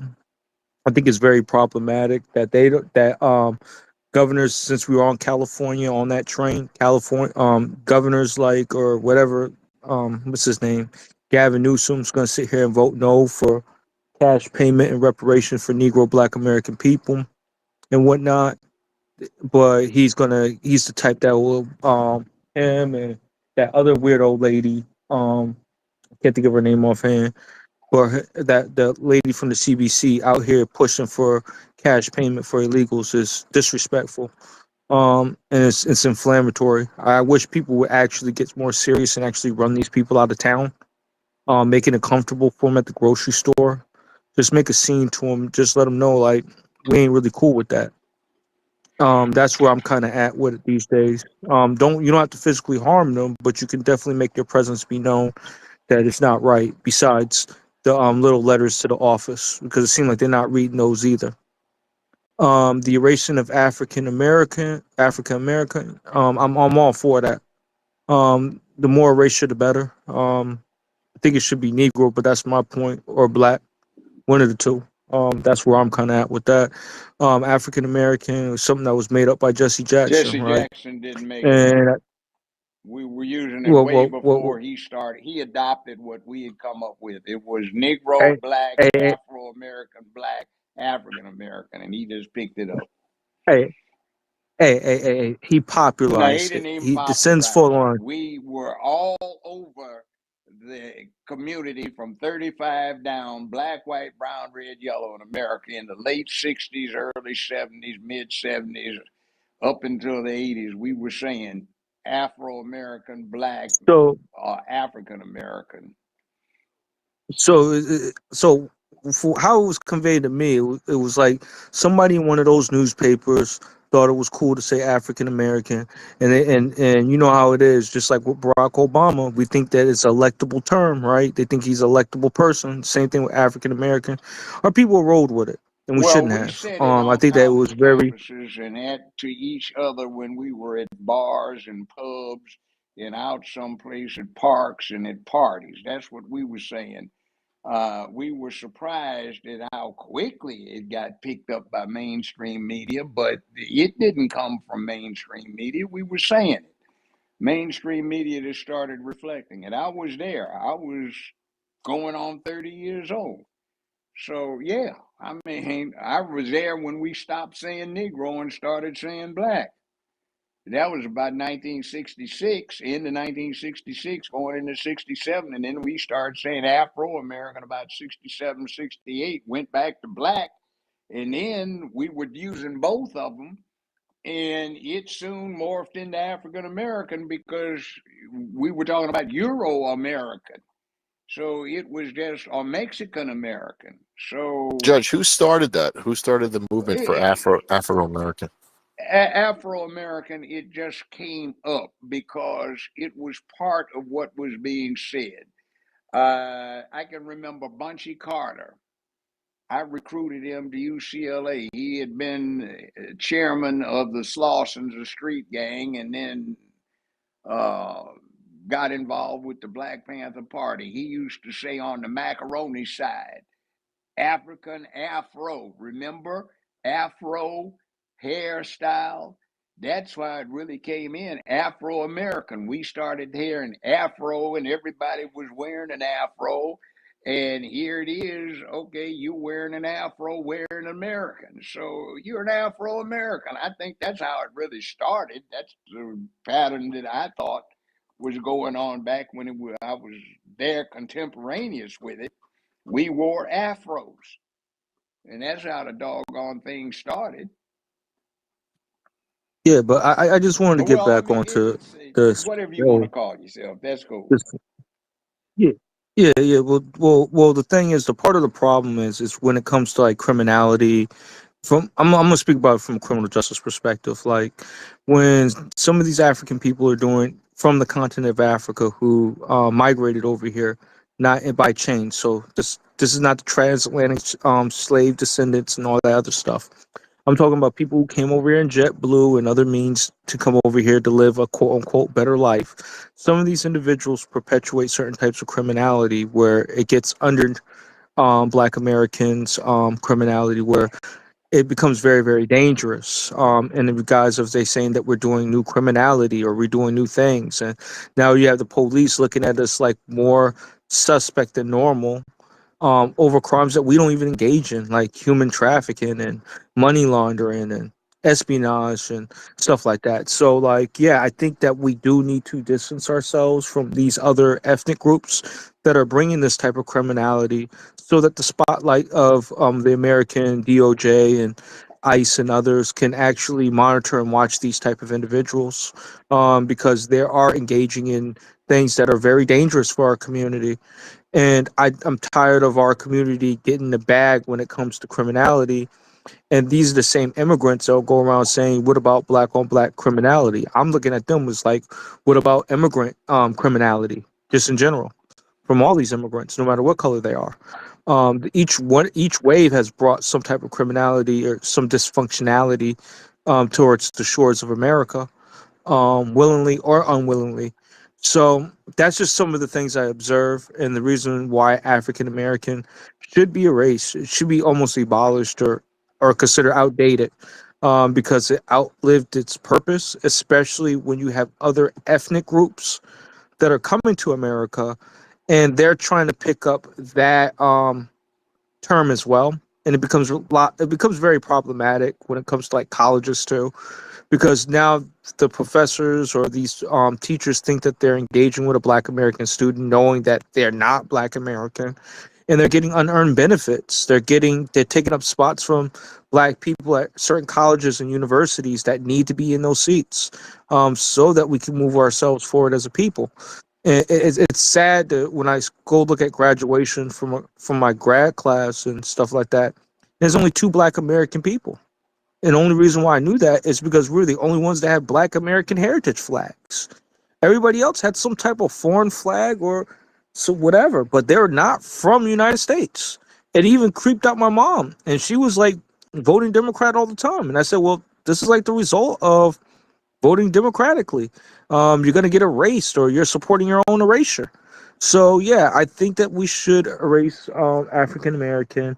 The Epstein vote, I don't know that much about it, but that cash for illegals, that's a no go. I hope that they actually arrest any politician that's out here supporting any type of illegal or any type of situation for that. but they're not taking care of their citizens. It should be looked as a form of treason, and they should be locked up and thrown in jail, because it's very dangerous that they're operating in this fashion. We don't even know if these people are co-opted by other foreign entities, because they're allowing like Chinese nationalists in Boston, I heard, in California, voting in elections, making pivotal decisions on a local level. That and everybody knows that politics always starts local. So it's just crazy to me.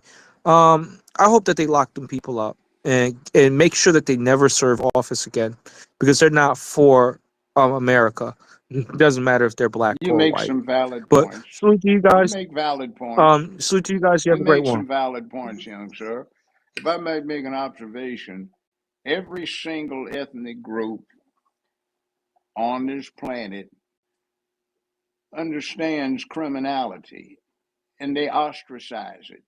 The problem with Black Americans, African Americans, is that they have, over the last 50 years, done something extraordinary, and that is they have turned to glorifying the dysfunction of criminality. That is not cool. So the mob, I gotta push back. So the mob is not No, they don't. glorifying it. I Because used I to. see, no, No, yes they no, do. no, The no, no, mafia, the no, no, yakuza. no, Oh no, yeah, they no. do. Excuse Oh me. yeah, they do. Excuse me. I gotta push Excuse me. back on that. When I did overlap 2 years as a criminal court judge with the show. I had some made men come and talk to some of the people I put on probation. They castigated them about allowing criminality in their neighborhoods. They said if it's the professionals battling with each other, go someplace where you do not impact the civilians. Protect the civilians, they'll protect you. As they put it, don't shit where you eat. Make sure where you live is filled with law and order, where the widows can collect the pensions that their late husbands earned, where the girls can be protected from rape, molestation, and abuse, where there is no burglary going on in the neighborhoods. They were adamant about that, and they advocated it. Man, I think they mean no black criminality. Uh, And the reason why I'm saying that, Judge Joe Brown, is because we got to look at it from a historical lens. Every other ethnic group was allowed to build a mafia and build some type of superpower gang or whatever. When it comes to black people, as soon as we start marching with our guns like the Black Panthers, oh, they want to slap us in jail and change the laws around. So, like, I hear what do you're you saying, think but that I deal with it in the Do realms you of think reality, though. that organized crime marches down the street displaying their weaponry? Um, the Ku Klux Klan. I can name a And, couple. I can name some yeah, the more if Ku you want. Klux He's talking Klan. about the I'm white mafia, nationalist. Negro. He's not talking about the Ku Well, Klux Klan. Well, He's well, talking about the I'm not mafia. talking about no, but them. they're a I criminal. gotta He agree with the said Negro on criminal. this 120 one. I've mentioned years criminals. ago. That's 120 years ago. Things have changed. Most of the people involved in that were alive when we had a civil war, and the passion had not cooled down from that. And the American Civil War had more casualties in it than all of the rest of the wars: World War I, II, Korea, Vietnam, the Gulf Wars combined. It was a horrible situation. So most of the people, just 35 years after that war finished up, they had a memory of it, or they had a big brother that was in it, or an uncle in it, or a daddy in it, or they were in it, or they were kids who had a living memory of what it meant. See, They got a memory of it they now because don't of the have daughters a of the damn Confederate. memory of it Yeah, like, what because are you you don't talking have, about? What are you talking? you And those don't statutes. have And those fair, statutes. look, I gotta push look, back in on you on my that, Judge. age, I know what has changed between the way it used to be and the way it is now. It is nowhere close to what's going on or used to go on. Nowhere close. You It's more No, covert. it's What are you not talking? They cold. just had an That's incident. a hell of a difference. Judge Joe Brown. There's They a just hell had of a a recent. They goddamn just difference between you walking in someplace and you have the equivalent of dogs must be on a leash in the park, or this is a leash-free area, dogs may roam, or dogs must be accompanied by a human. But Translated, Judge Joe no Brown, did colors you hear what's going allowed. on in New Jersey What? with that police I chief? don't care. You Did you hear got what's going on in New Jersey with that that's police chief human that was out nature. here running a That's satanic human cult? nature. No, no, no. That's That's human not no nature. human nature. That is They're look, running a look, look, satanic excuse cult me. murdering That's people. Come on an now, Judge Joe exception. Brown. That's an That exception. is not the exception. That's the rule. That's not That the is the rule. rule. Okay, well, let's put it this way. What's the largest number of police indicted in the last 4 or 5 years for doing something to some black folk?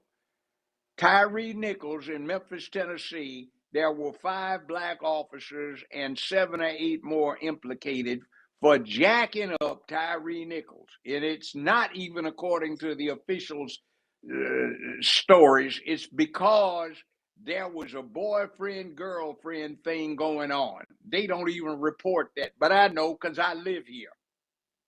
Now, they have people in Memphis where 75% of the police department's black. The chief is a black female. The sheriff is a black man. You've got 75% of the deputies are black. 60% of the criminal court judges are black and female. 75% of the jury pool is black. You only have 2 white members of the city council. You only have 2 white members of the county commission and 2 on the board of education. And the damn fools here are talking about white supremacy controlling them. Yeah, well, they're upholding They white are not supremacy standards. upholding One can white argue. supremacy. The Yeah, yeah, no yeah, they good, are. Yeah, they crooked are. son If of a they're bitches are attacking, trying if to they're attacking a steal. man underneath the color code of the They're law, I trying don't know to what you're talking steal about. because they do not have any damn character. And it's a damn good excuse to blame racism for your own character flaws. Now, yeah, there's a problem, but you can't get away from it because it's called xenophobia. It is the human condition of finding something strange or different, repulsive or frightening, or a turnoff to you. You can't get away with it. But you got the move bombing. That was the same thing. That was white supremacy to a certain extent too. Look, Those were son, black people opposing the system of white you do supremacy. better. You might not Son, like that perspective, you but that do is a better reality. if you stop thinking about white supremacy and say it's this ordinary adversity and I got the opportunity to kick some ass and prove a point. So let me say this. I'm siding with the Negro on that one because as far as the Italian mafia, they're low down dirty thugs in a suit. That's all they are. That's all they are. That's all they were, and that's all they will be. So I don't care if you got on a suit or you got on saggy pants. You ain't nothing but a low down dirty thug. No, but I And think his point was that they're not parading their weapons I around. don't That give was a the flying Yeah, that fuck was the because they point. do. And David. Peter, hold on. And Peter, you know better because of the fact that they do parade around with their guns or whatever. Because everybody knows, especially in certain neighborhoods, especially coming from New Jersey, you knew the mafia, you knew it was their turf, especially in Newark, especially with my father, who is in his 70s, during that time when he was growing up. That was all Italians. So you knew they did parade around. And to make it, let me bring you some more facts. In Newark, New Jersey, I forgot it was the famous Italian guy. He was running for mayor. He crazy as hell, but he would literally, you talk about domestic terrorism, terrorizing black people, anybody other than Italians. I forgot his name. So yes, they did. So just let's stop romanticizing and you know and putting this Hollywood label on the fucking mafia. They were low down thugs in a yeah, but suit. nobody was He open forgetting about the carrying. No Hells one was Angels open too. carrying. Open You You know what get about carry. the Hells arrested There for was Angels open then open too? carrying. They carry open back carry as then. well. It okay. I You didn't. know First some of all, Hell's no one, Angels. no Some one is of an them are open nice carrying. Hold on, I'm guys. talking right now, Judge. No one. I'm talking to Peter. No one is an open carrying now. So they had their piece on them the same way. Someone with saggy pants or a corner boy may have their piece on them. No, I They think always carried their piece. Judge was talking about Black Panthers openly carrying. They used to open That was carry, in right? Colorado. No, but that was totally is that they open carry for they wasn't just walking down the street open carry just because they was protecting their neighborhood. So I'm not talking about that. That you cannot compare the mafia to the Black Panthers when the Black Panthers were open carrying. So a different type of mission. And please don't. And that's an insult to the Black Panthers because the mafia, they were criminals and they were thugs. Wait, so And you're saying the they were Black they Panthers, not only there were they weren't killing criminals each in the Black other, Panthers? not only were they killing each other and killing other enemies from other families, they were all rats. They all ratted each other out. So all that tough guy shit, but when they was putting them steel bracelets on them and they was looking at some of them the death penalty or life in prison, they all ratted on each other. So let's just keep that shit a buck. I'm not gonna sit up here and paint them as some upscale, civilized, group. I don't No, think they were anybody pieces of was. shit, just like Nope. anybody else was a Nobody thug. was. Nobody was painting them as Nobody upscale was. or upstanding. Nobody They're was. treacherous. What the argument was that they weren't. There was no other criminal groups that were open carrying, and the Negroes' point was we are the only ones. When he was saying he was talking about our criminal organizations get No, what I don't, no, accosted no, for the point, carrying no, no, weapons no, no. openly when were doing the same thing and they were allowed to do so, and that's just patently false. Well, I you think had a Negroes. right. Wait, Peter, wait. I gotta push back on that. What I was saying is that there were specific laws against the Black Panther Party when they were carrying their weapons and protesting about the things they didn't like. When these other groups that are engaging in criminality who bring out their weapons, even in protests, I can point to white nationalist gangs, KKK, and And all that's the why I say above the that are white Negro, owned and because white it was corporated. lawful. That was the thing that I was The The highlighting. Black Black Panthers Panther did not Party break the chapter. law, but they The were Black still Panther. penalized. The Black Panther chapter in the Bay Area protest. Judge, you cut out. I'm sorry, Teresa. Thank you so much. Imperial was Mayor North. Yes, Imperial. That's what his name. Yes. Like, I come got on. this. If we're gonna talk about some thuggish, open carry, domestic terrorism, let's Let me talk say about this. it. Let me say this. I was there. The Black Panther Party chapter in the Bay Area was protesting. The Black Panther Party chapter in Southern California was enforcing. They didn't protest and complain. They said, this is the way it's going to be, and we will enforce this edict. There is a big difference. See, that's what minorities have learned, but it seems the black ones don't. When you protest and you request somebody to give you something, anything that's given can be taken away.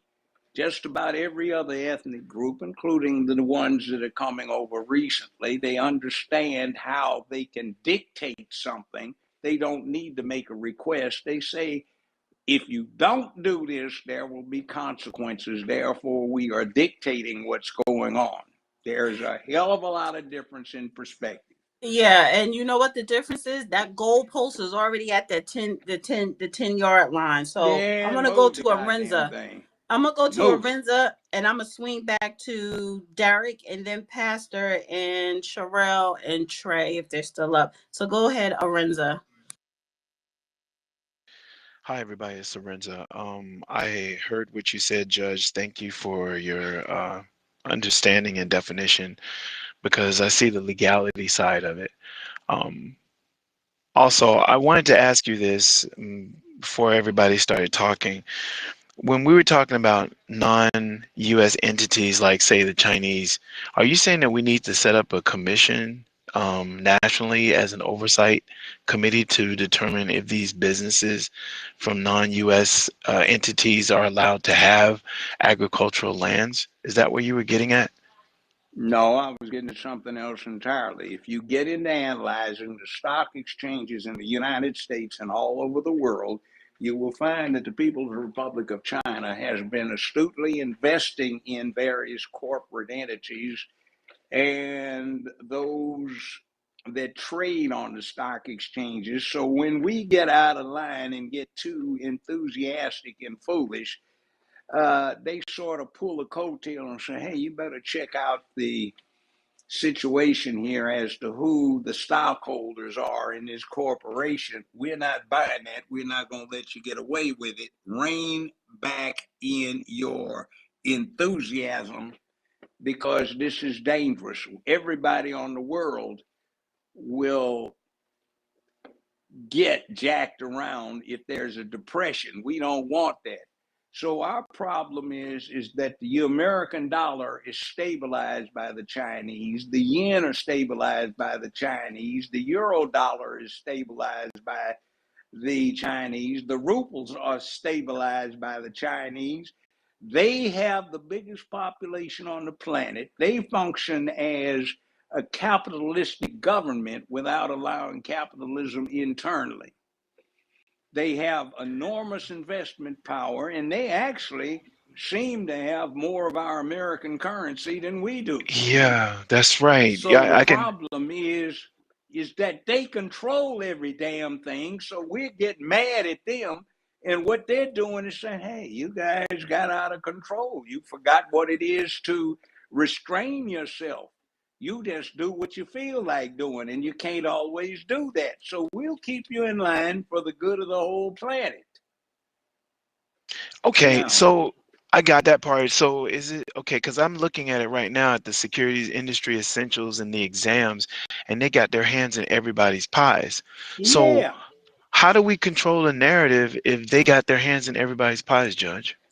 you start doing what works with them. Did you see the agreement that Trump got with the People's Republic? They agreed that they're going to put 10% tariffs on what we sell over there, but they agree to us putting 55% on what they sell over here because they still make a profit. Go in your kitchen, find something in there that's not made in China. How Oh many of boy. you got a how many of you got an iPhone in your hand right now, or an iPad, or something that you work with, or a laptop that's Apple? If you, next time you buy one, ask them to track it for you. You will see it stops in mainland China twice before it leaves the continent to fly over to California and get into American distribution. They make the damn things. They have 78 to 82% of the world's manufacturing capacity. In other words, approximately 8 out of every 10 objects sold in the world they make, including to us. General Motors sold more Buicks in the People's Republic of China than they did in the United States. See, there are massive trade balances and imbalances. We depend on this stuff. The damnedest thing, too, since people want to talk about ethnicity, is get a DNA test done. And a lot of Black Americans are finding a shock when they discover they've got a lot of recent Chinese ancestry from the coolies that were in the South rebuilding the railroads in the 1860s and early 1870s. They didn't have any Chinese nookies, so they got a slave nookie. All right, I want to swing back. Oh, I don't know. Were you done, Lorenzo, for right now? Did you? Yeah, I'm done but basically, Judge, he answered all the questions concerning that because I didn't realize how deep the Chinese were in the American economy to the point where they were not just here in the US, but all around the world. They centralized their ability to control everything. So he helps me understand how we got to navigate. Thank God I speak Chinese. Thank you, Judge. There you As go. always, thank you. You're Yes, welcome, sir. sir. And Dana, I posted in the nest. You were correct. They are a protected class as far as employment goes, but for other protections, they don't have any other federal protections that are codified for transgender individuals. It's strictly for employment law. Okay. All right. I want to swing back to, and his name One was quick thing with that. and I think everyone look up Anthony Imperiali. That's his full name. Newark, New Jersey, Italian lunatic. But He was a mayor, though, because I don't find him no, in he the was list of running for mayors. mayor, but he would parade around the city of Newark with his damn shotguns, shooting that shit up in the air, and nobody ain't do shit. And he was heavily connected with the mafia.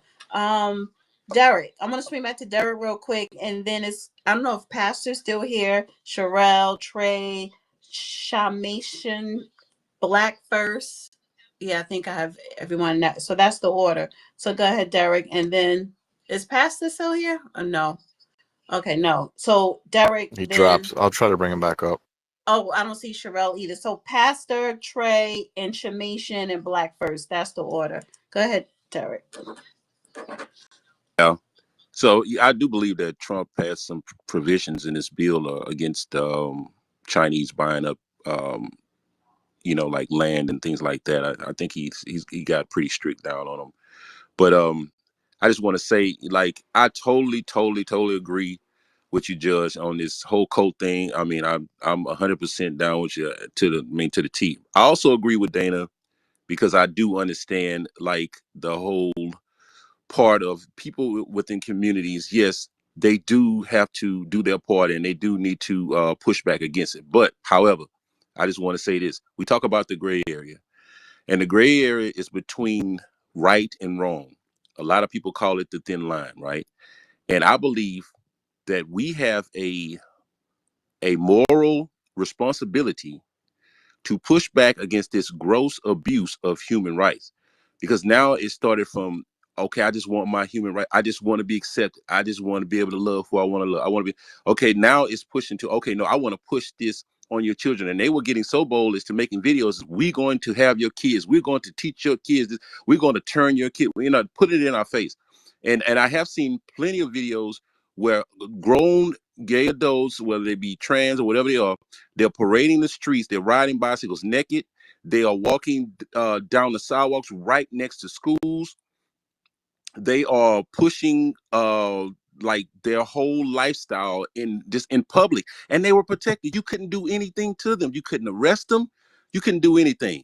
I don't know if that has changed to this point, but I witnessed it. I saw it, and I mean it's just blatant, And so I feel like we have a moral responsibility to sometimes. Yeah, there's a lot of red tape, and yes, should we follow it? Yes, because we, the way our country is designed, it's a lot of checks and balances and a lot of red tape and all type of things that we have to go through.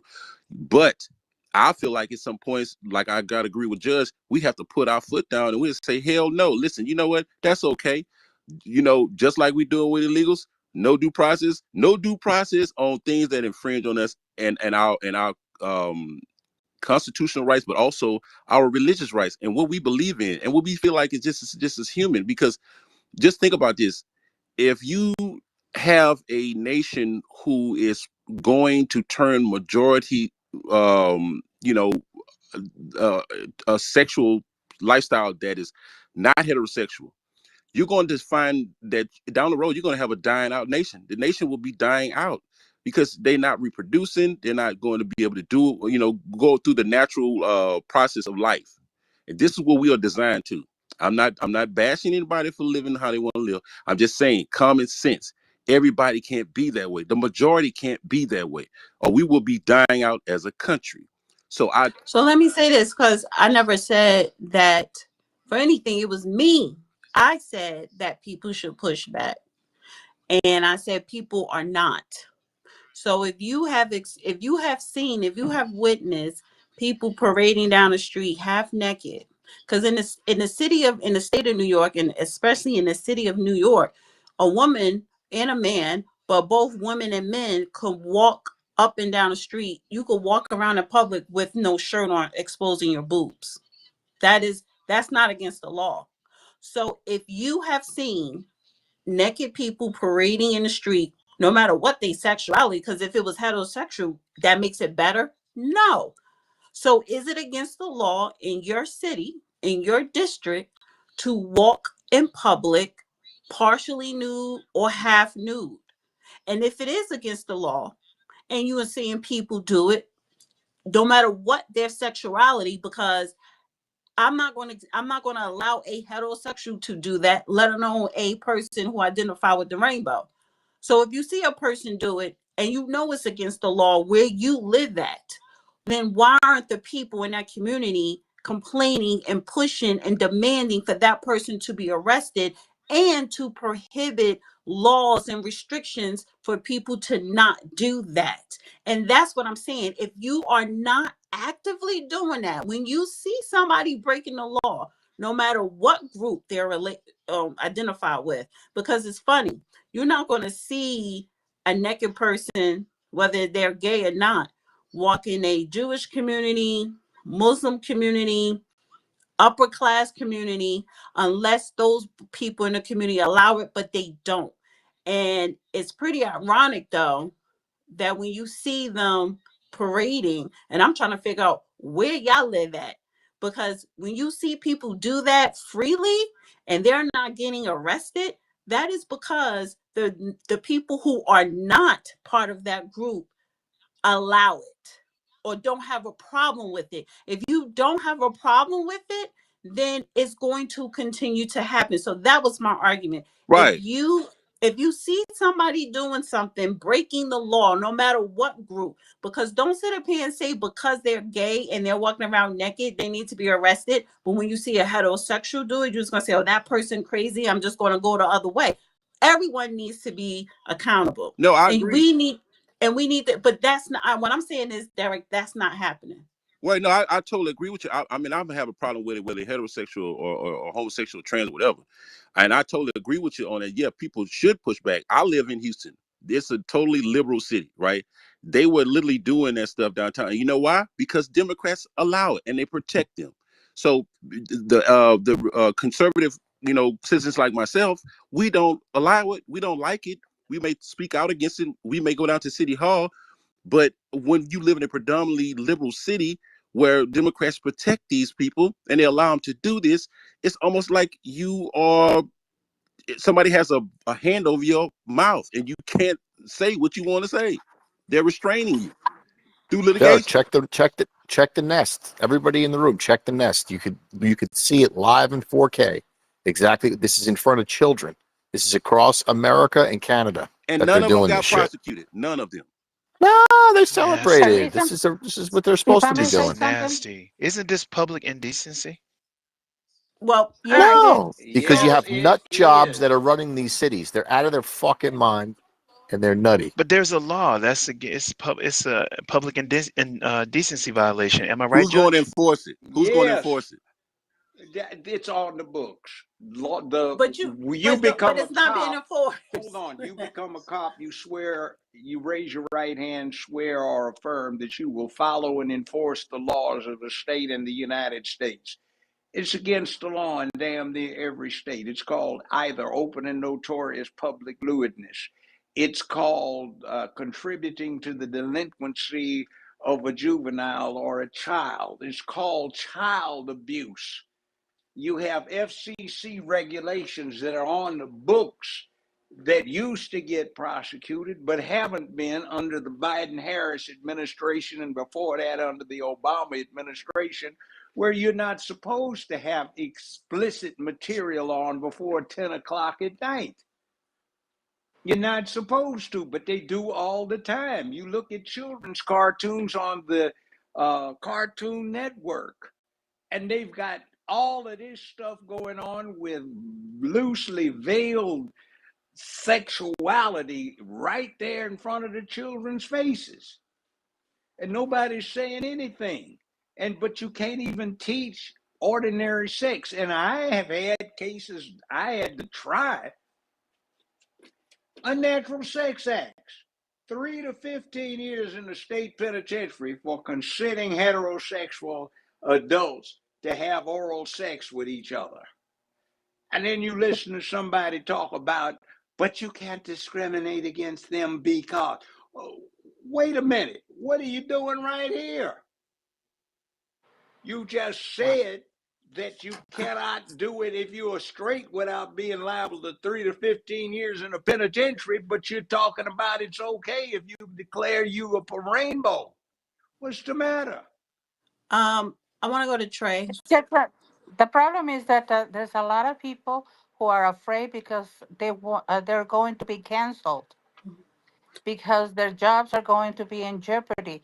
Now that President Trump is in Wait, I'm sorry. office, Can you is hold that on for a is that a second, lot of Lily? people. Lily, can you hold for 1 second? I need to go to Trey real quick, and then I'll come to you after Carrie. Just hold tight. Of Um, course, thank you. go ahead, Trey. Hey everyone, hey Dana, Judge, how are you? And Peter, Thank you guys for allowing me to speak.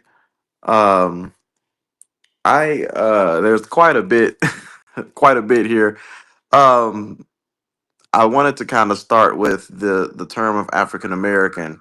I believe it was the judge who said that whatever you subscribe to or call yourself is what you're gonna just call yourself or subscribe to whatever you call yourself. I'm a firm believer in that. Um, Personally, I prefer the term African American, and I've been kind of beaten down quite a bit by my brothers and sisters within the community because of preferring that term. But I look at it as a sort of a cultural tie thing for me personally. Um, for me, I look at it as a sense of every single person is that is of color. I'll say that's black or African American. If they trace their roots back far enough, have some type of descent, ancestry descent from Africa, in my opinion, or in my from my knowledge. And so I personally I feel as though I want some type of ties. Every single other race group in my knowledge, as far as whether you're talking about Mexicans or the Puerto Ricans or Italian or European or Asian or every single one of them either know of their culture or know of their tribe or know of their native tongue. Uh, we I feel as though a lot of us within our community, we've kind of been stripped of that because of um, what has been sort of put into place by what I call the white establishment of America and what it's founded on, and a lot of us, as far as after slavery and how far back slavery went, not having that knowledge of our native tongue. Many of us can't speak our native I'm tongue. sorry, We don't Judge. know. Can you mute up for a Judge, second? Judge, Yeah. yeah, your mic is getting feedback from the. There you go. Um, Go ahead, Trey. Sorry about that. sure, no. We just don't know of our native tongue, and that's something that kind of bothers me a bit. So for me, and I do plan to do. I know we have these things where you can kind of get a test and be able to go back and trace your ancestry and be able to see like your as far back as possible to know your tribe and your cultural and your maybe find out what native tongue that you speak and maybe try to learn that and whatnot. I consider myself African American because I consider that my ancestry is from Africa, but I was born here in America, so I'm American. So I recognize my American nationality, but I do want to make sure that I'm giving honor and recognizing my ancestors and my African descent. Um, as far as the Epstein vote, if I'm kind of quoting it correctly, it's kind of been everywhere as far as this Epstein thing. As far as the vote, I believe from what I've read is that there was a vote where Democrats attempted to sort of, I guess, force the hand of the government and Trump to release all documents, and the GOP in the House blocked that. Um, I don't think that either one of them really care, to be honest, as far as the Democrats or Republicans. Neither one of them really care about releasing it. I think it's all for a political show. If you have Democrats who have abundantly said that there's no list. They don't believe there's a list. They don't believe that there's anything fishy with Epstein's death. And um but then you're taking a vote on pushing Trump and the government to release documents that you say don't exist. Doesn't make sense. And then you have Republicans, majority of the MAGA Trump supporters and fanatic clubs that have been pushing for the longest, saying that there's a list, there's a list, there's a list. We want to know what's going on, and then you vote not to release anything. You're blocking it. So it's to me, it's just all a game for show. Neither one of them, in my opinion, really cares. They're just looking for brownie points with voters, with the midterms getting ready to come up, and it's just all for political show and stringing everybody along. Um, I personally grew up voting Democrat a good bit of my life, or actually all of my life.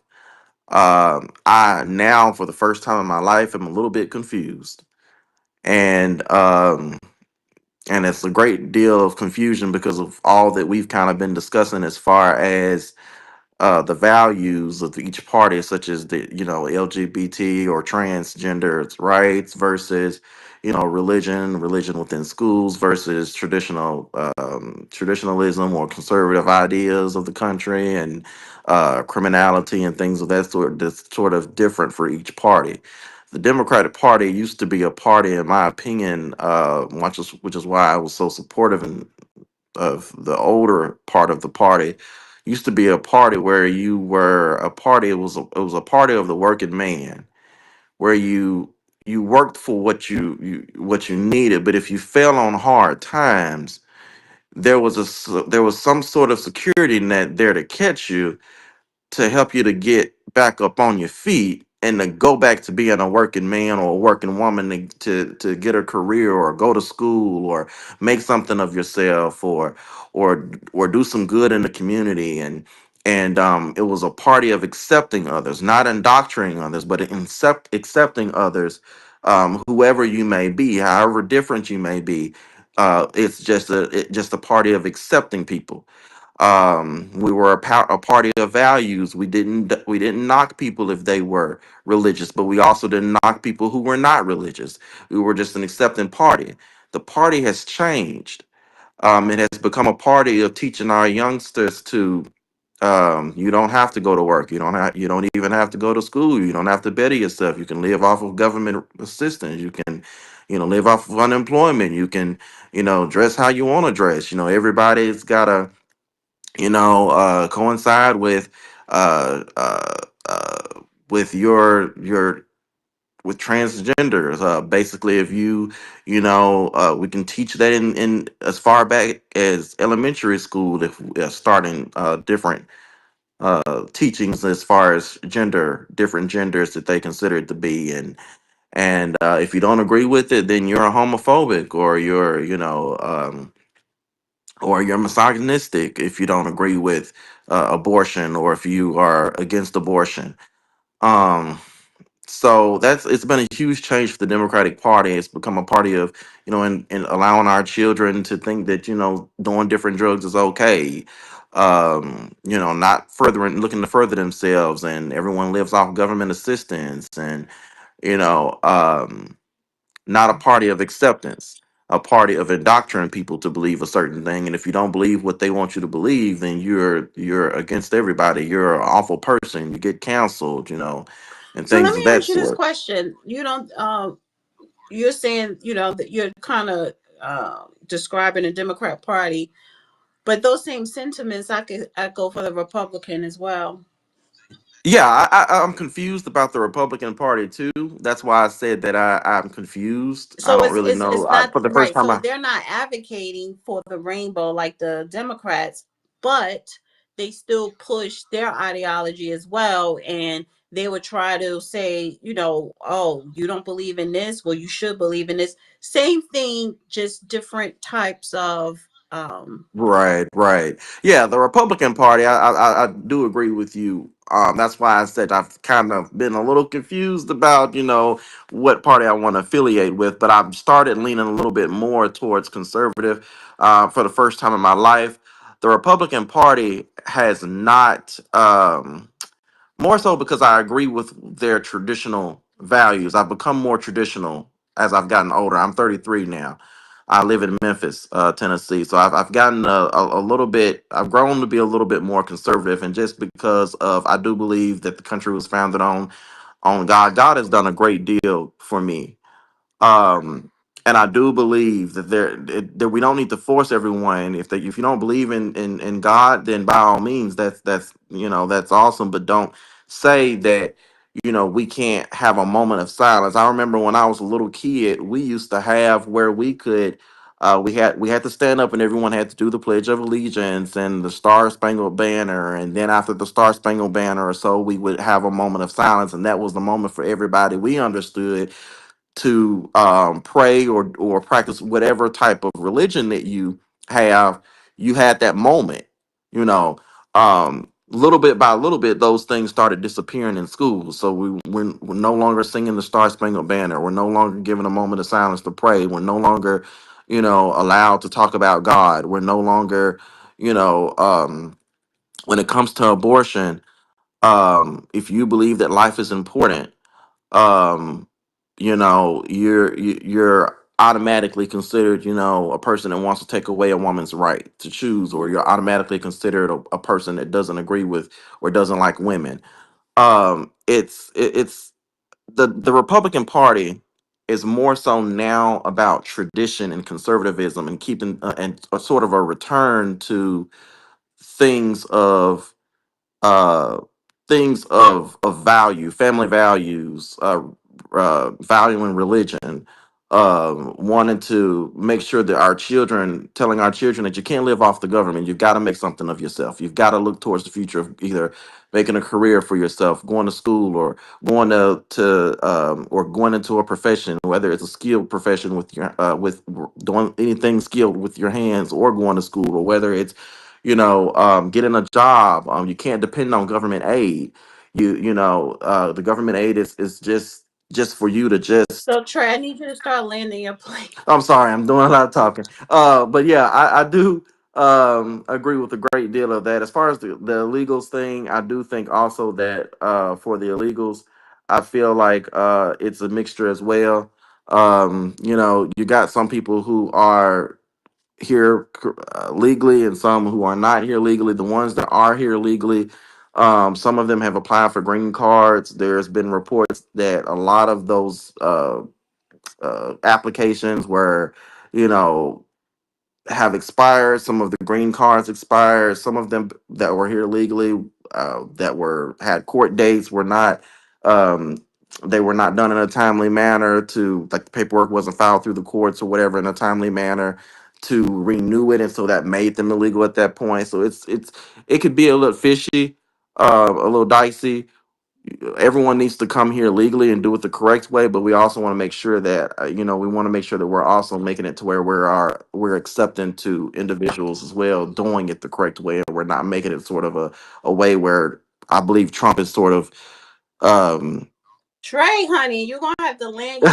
You kind of repeating yourself over and over again. Like, what exactly was your point? Because I do have to get to other speakers. okay. Because I hear you, but you're saying the same thing over and over again. Yeah. No, I was just saying that, Trump is sort of leaning more towards a racist type of deal, I feel like, and it's not more so on making it possible for individuals to be here legally. There's more to it, but I'll kind of land Okay, it so there. why didn't you just? Okay, now you're getting to the point. So you're saying Yeah, Trump is being a racist, making it harder for people to come here legally? yeah.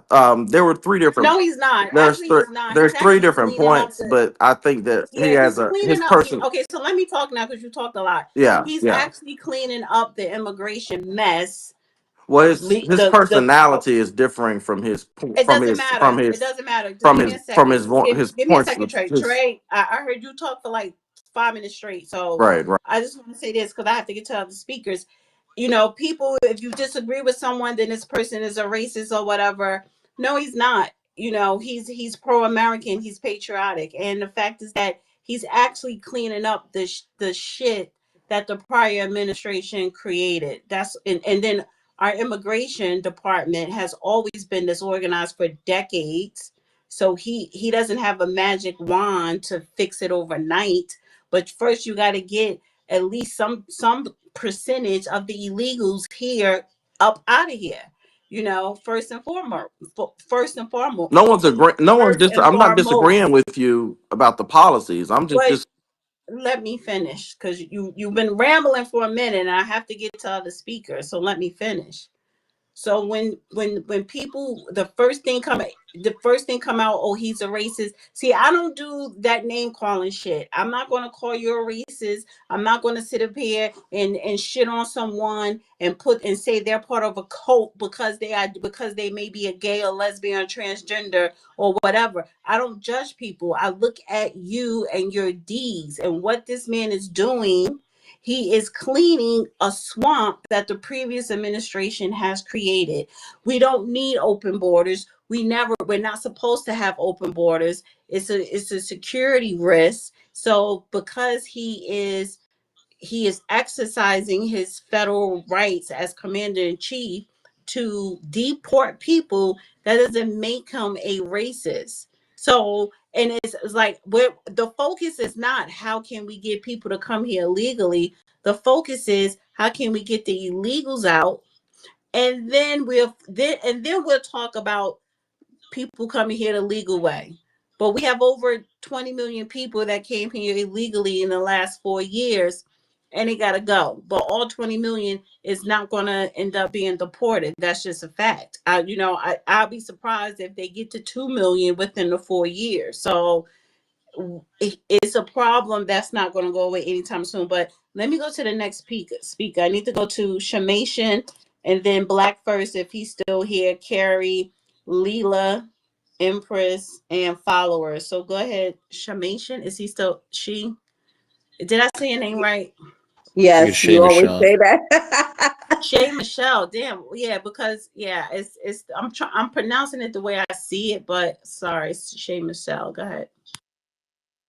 Okay, yes. So I wanted to speak a little on which this is troubling to me about the nobody's doing anything about the whether it's LGBT community or whoever um, walking down the street naked or exposing themselves. Now I know about decent exposure, and basically that is a criminal charge, uh, and especially if minors are around, and that's a law.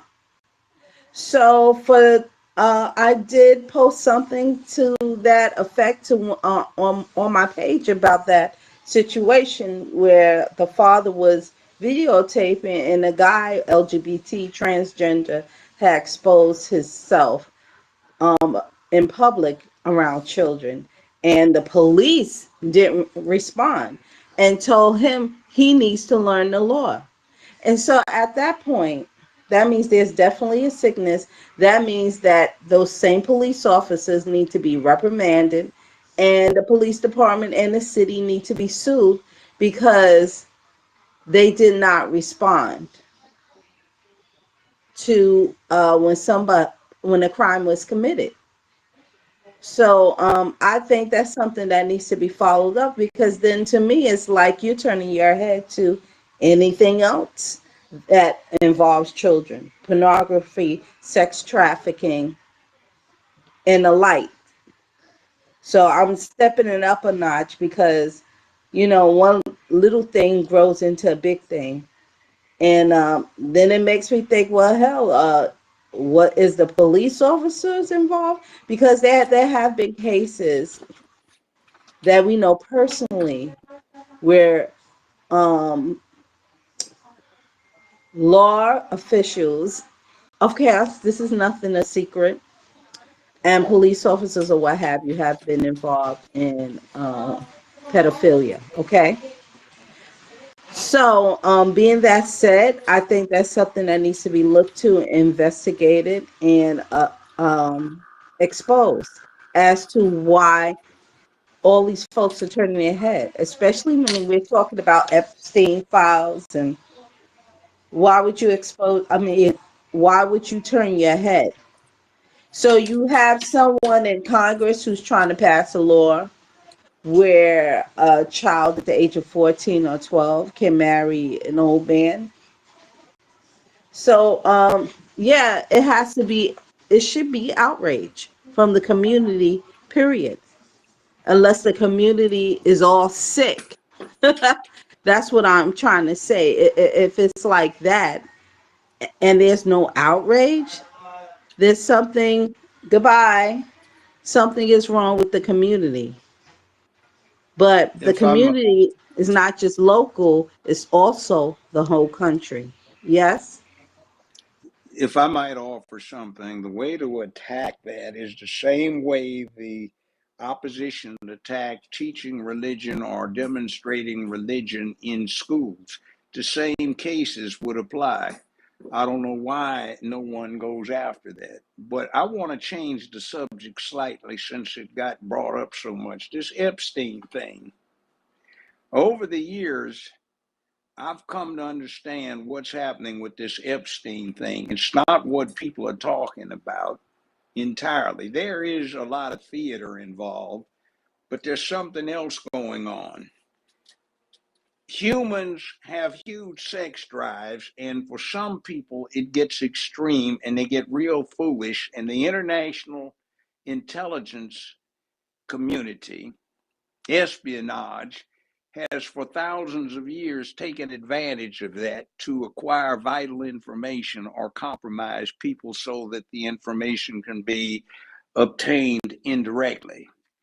Now, Epstein seems to have had some interesting connections, and I'm sure it was hooked up with both the American and the Israeli intelligence community. And a lot of people innocently went through what he was putting on, and a lot of people were sent there by design because they would compromise themselves, and vital intelligence was acquired. The problem with that is when you go to prosecute somebody or even expose somebody, and those people start trying to defend themselves, a smart person can look at things and start putting two and two together. And to cut to the chase, that means some American operatives are put on a wall and shot or get two bullets put in the back of their head in a back alley, or an allied person in the same situation has that done. I've had things happen where, let's say, and I won't mention too many details, my client was pretty much caught. But when I said, we're going to subpoena the following witnesses and evidence because we have a right under the Constitution, it might be embarrassing. And I pointed out a few other things. I said, could you give us 15 minutes? They took 2 hours and they came back and says, we will not be prosecuting your client in the interest of national security because too many people would be compromised. Another little something. I had a trial in my courtroom 35 years ago. Oppenheimer de Beers sent 4 assassins over to murder 7 Americans who struck diamonds in a national park and got a mining permit. They wouldn't sell to De Beers, so the 4 hitmen murdered 4 people outright, badly wounded the 5th, and were getting ready to put a bullet in his head when Memphis police, who were next door on a domestic disturbance call, ran in. The assassins dropped the guns, didn't offer any resistance. We went to trial, had spent several weeks on it. We broke for the weekend, but we couldn't go back to trial on Monday because the State Department granted diplomatic immunity to the assassins, put them on an airplane, and took them back to South Africa. Things like that happen. And I imagine that due to the fact that we have this open and public and speedy trial, that a lot of things could be brought out that nobody wants brought out. And Bondi is saying, oh, we're going to really release this. And then when they got to looking at it, they said, oh, hell, we can't let this come out. And if you want another parallel to it, think about the witness protection program. You've got a criminal, a crime figure, but you give him a new identity, secret him to some place where nobody will find him, because what he knows is of more value to everybody in terms of keeping public order. and cutting down overall crime than prosecuting him. And I imagine what is going on with the Epstein thing is not anybody trying to protect anybody, but simply, oh, hell, we can't let this get out right now because with the connections indicated, that's Egypt hooked up with Israel, which is hooked up with Saudi Arabia, hooked up with American intelligence, hooked up with a lot of NATO entities, and Japan gets brought in this stuff too. So people are saying, hey, you can't do this because you will compromise our agents, and James Bond's going to get snatched and shot in the head. And I think that's probably what's happening. And I do know some other things that would go along with it, including having had a chance to, at my leisure, go over the downloads of the 3, not 1 Hunter Biden laptops through the technician that was supposed to be repairing them. Press has lied to you and said it's 1. It's not 1, it's 3. And from what I was reading in there, along with 2 other experienced trial lawyers who were involved in this, we had to tell the television entity, Fox, say, hey, look, you can't publish this. You're going to get some people killed if you do that. And I'm waiting on things to take their course and some people get prosecuted based on what's in those laptops. Now, Hunter has gotten immunity because Daddy pardoned him, but that means he can't exercise the Fifth Amendment when it comes to telling on some of his co-actors or some of the other people who were involved in some of the exchanges reflected on those laptops. So there is a national security factor involved in this whole thing. I'll pass the mic with that because we've been hinting on it, but nobody's talking about it, and everybody's buying into the BS that the press is pushing to obscure what's going on, and the press probably hasn't figured it out either. And the Democrats were protesting a few years ago about Republicans trying to get the stuff released. Now they're sitting up doing grandstand stuff because the Republicans are not. And it's a matter of national security, more likely than not. Now, I'll pass Um, the mic with that, I can go considering to you said bed now, and I think I'm just gonna leave and go to bed because that's probably the best. I'm sorry, Skip. I'm gonna leave. I'm gonna drop down.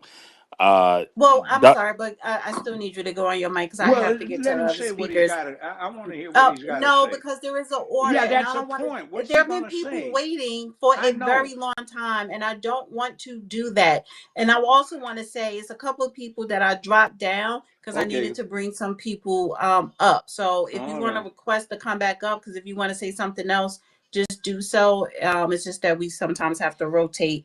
So just sit tight, followers. I need to go to Black first, then Carrie, then Leela, Empress, then followers, El Hotep, Jess, if these people are still here in that order. So go ahead, Black first. Miss Dana, how are you? Judge, how are you doing? Um, I was just sitting here listening. I've been listening for the last hour and a half, and it's good to get back on the space with you guys. I think a lot of what we're facing. I listened to the various commentators. Miss Dana, you were right about the Italians. People don't understand historically, and I'll just go back and historically, Irish and Italians are Catholic, and this country, quote unquote, was based on Protestantism. Protestantism. So when they got over here, it became they was killing each other so bad, violent gangs and everything else across New Jersey and New York City. They made them police officers, and the Irish took the fire.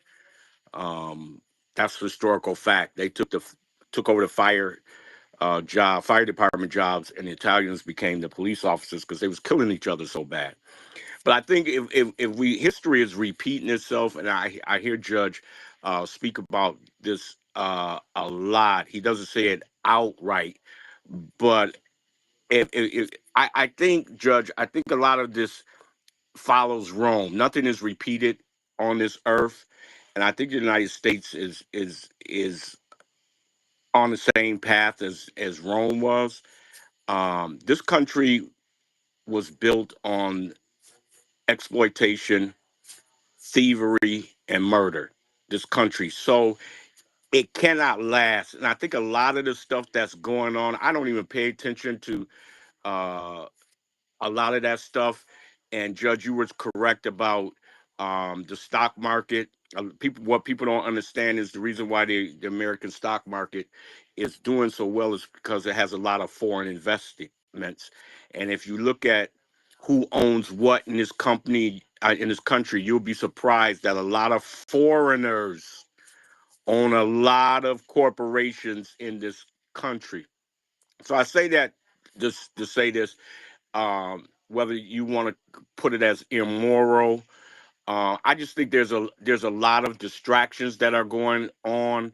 um, there are people that we can't see pulling the strings, and Judge calls them a cult, which is a good terminology for it, because you see it, and I'm especially, I pay attention to it because to me it seems like it's only one group of people that they promoting that on the idiot box every time you turn around. And I happen to listen. I know Judge knows Hawthorne James. I listened to um, an interview he did day before yesterday, and he says if you want to get anything written in Hollywood, you have to, if you don't have a gay character in it, you have to include it, or they won't buy it. And I thought that was very interesting. And Big Red, that's Hawthorne James, and he graduated from Notre Dame, which I was surprised. But he brought a lot of the stuff that you were saying. He talked about it. So I think what we're doing, we're following a pattern, and they're giving us all of these distractions so that we can stay distracted and not focus on what is actually in front of us. Um, we know the reasons why they let all of the illegals into this country.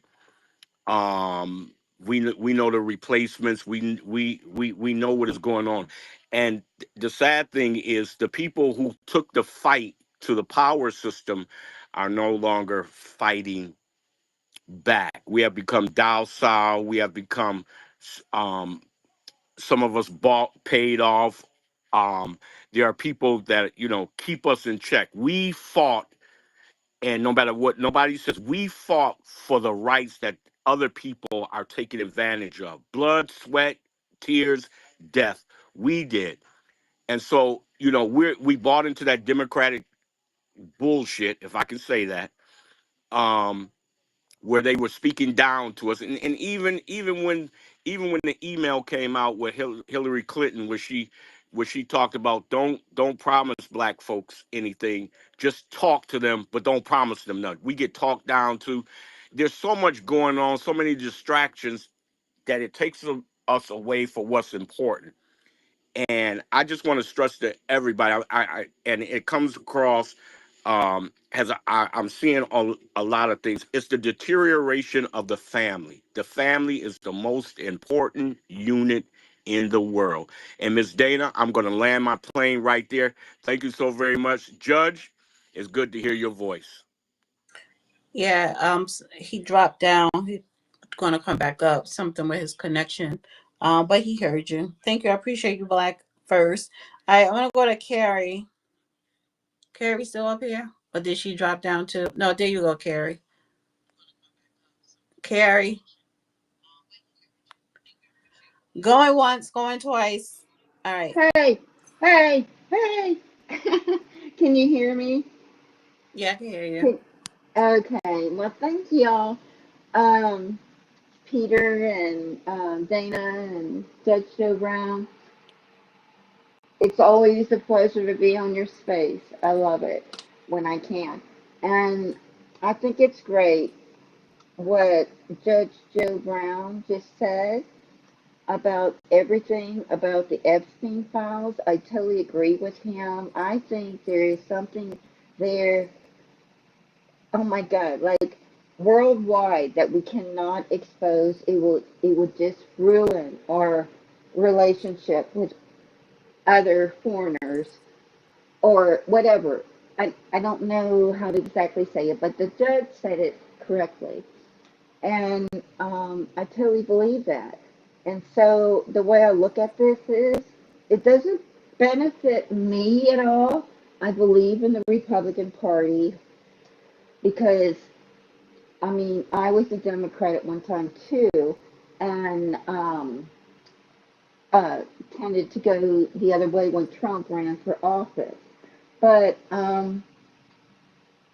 I just don't understand, considering I have a gay child, and he does not represent that bull crap that's on the streets. I mean, with with EG, whatever, all those initials, and uh, all those other people that show their junk on the parade. It's just not cool at all, in my opinion, and it's not cool for the gay community. That does not represent them, and it's just, I think it's obscene. I don't know who, as a parent, would allow their child to go see something like that.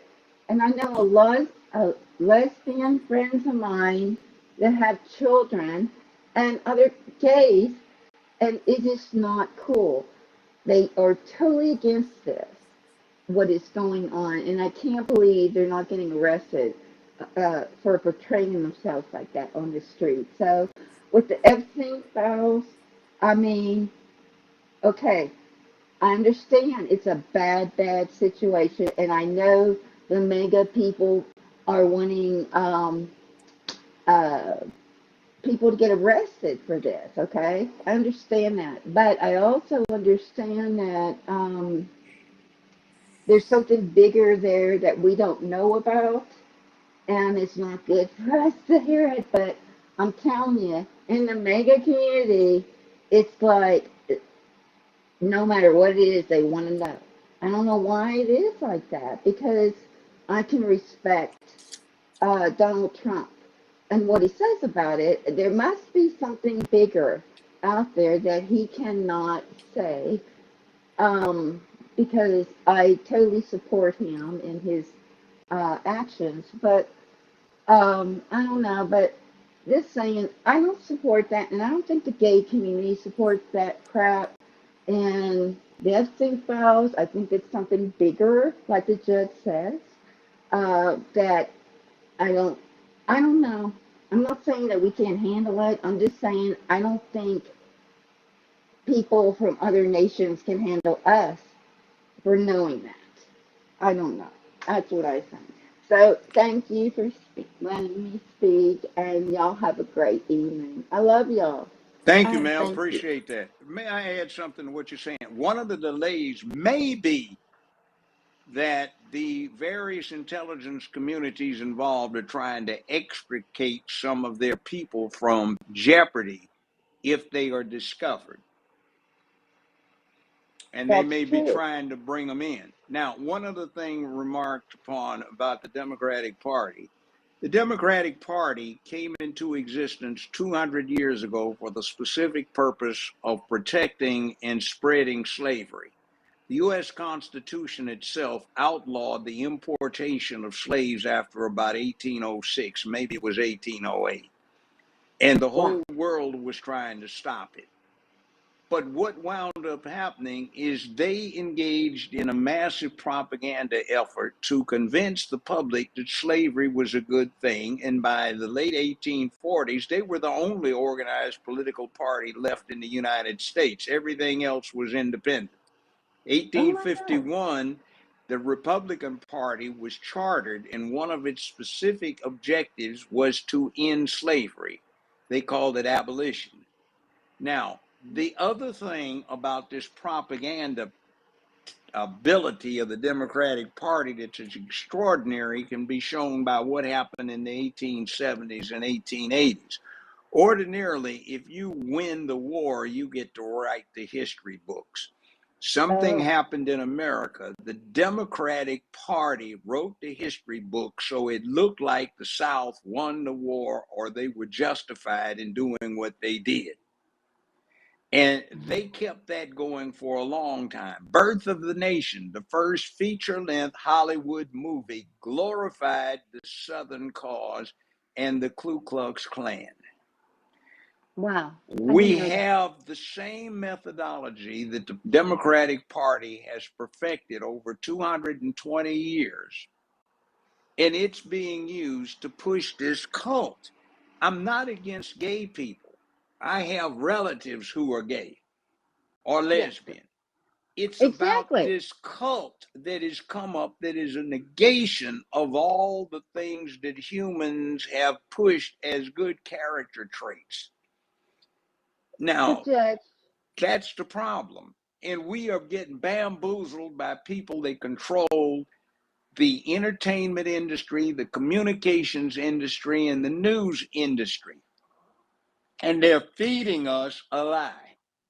They're giving yes, us propaganda about something that is not good for us, somehow or another becomes something we ought to support. And that's all we're hearing. We're not hearing voices to the contrary.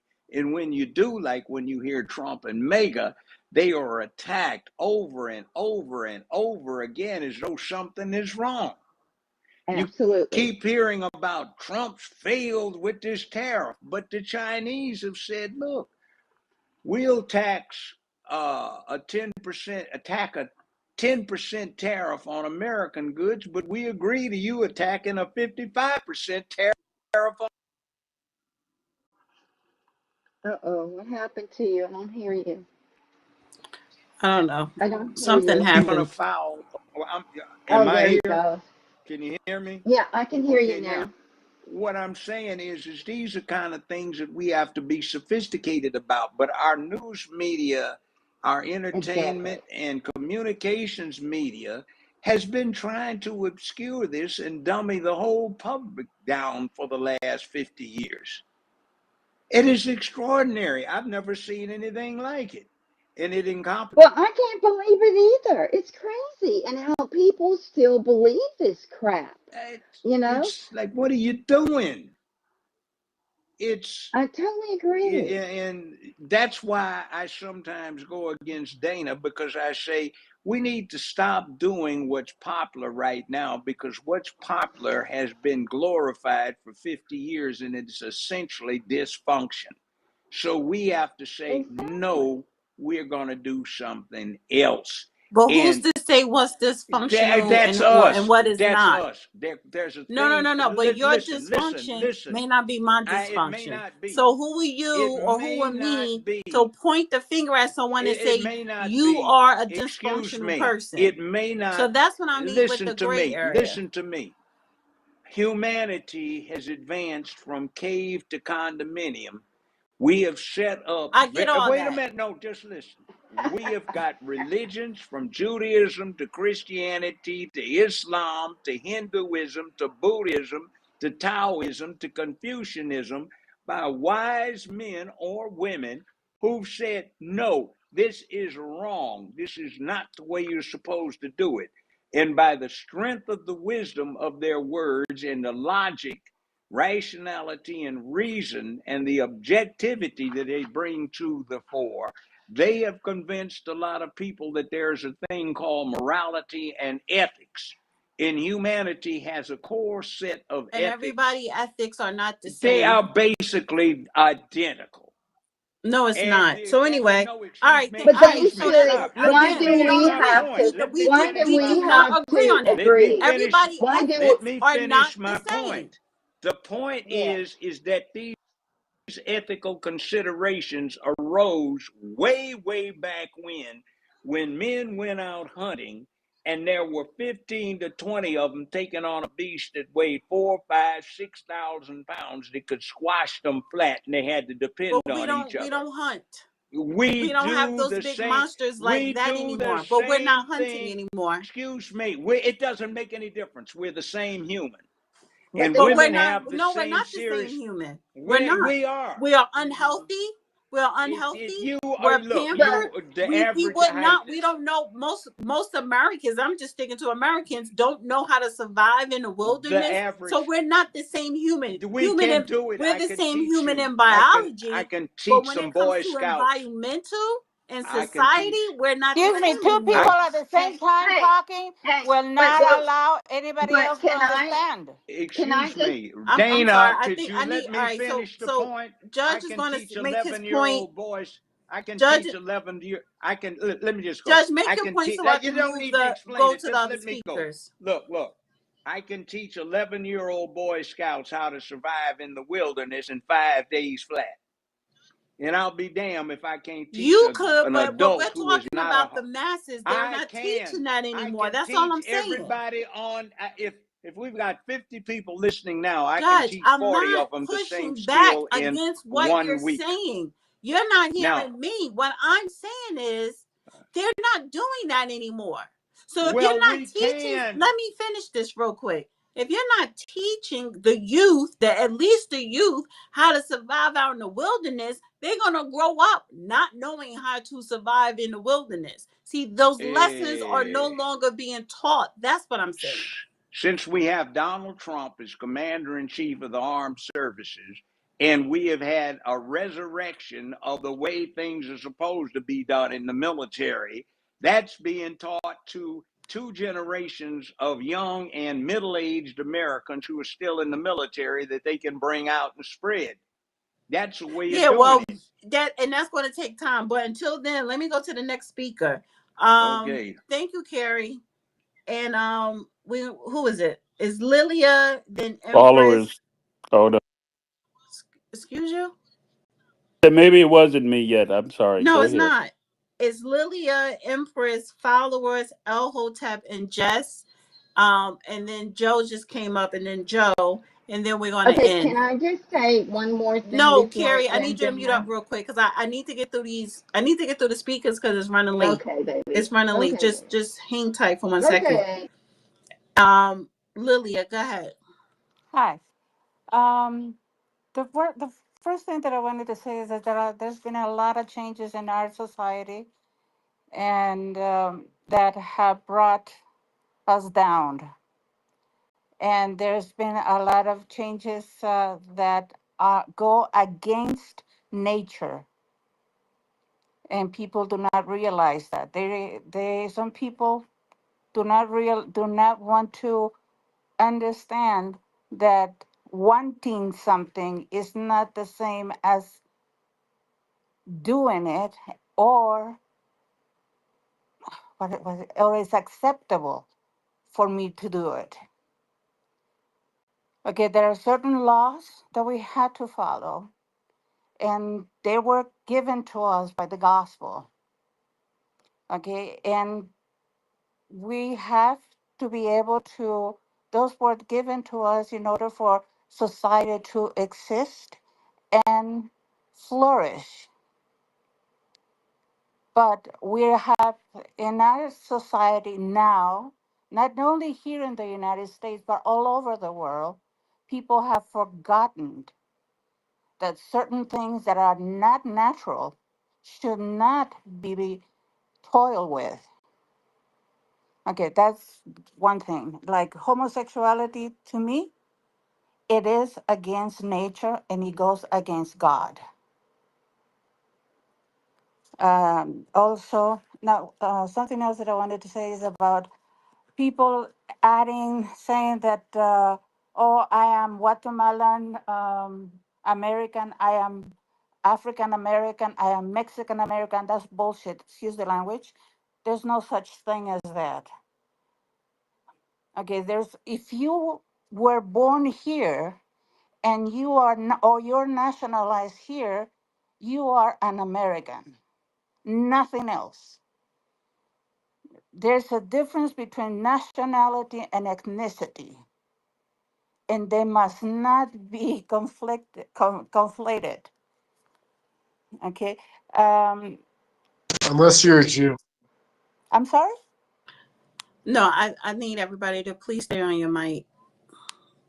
Go ahead, Lilia. It may be a a pause and a mute, a double mute. Okay, in reference to the Epstein files, my take is this.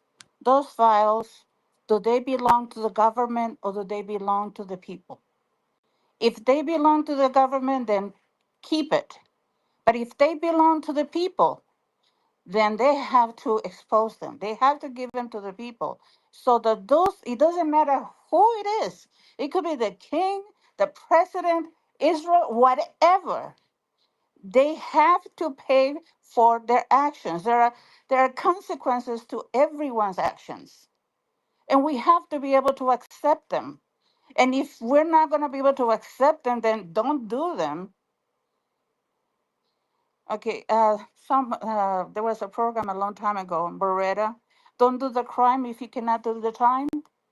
That's exactly what these by people, by those files being given and bringing all those people who did whatever they did to justice is how we're.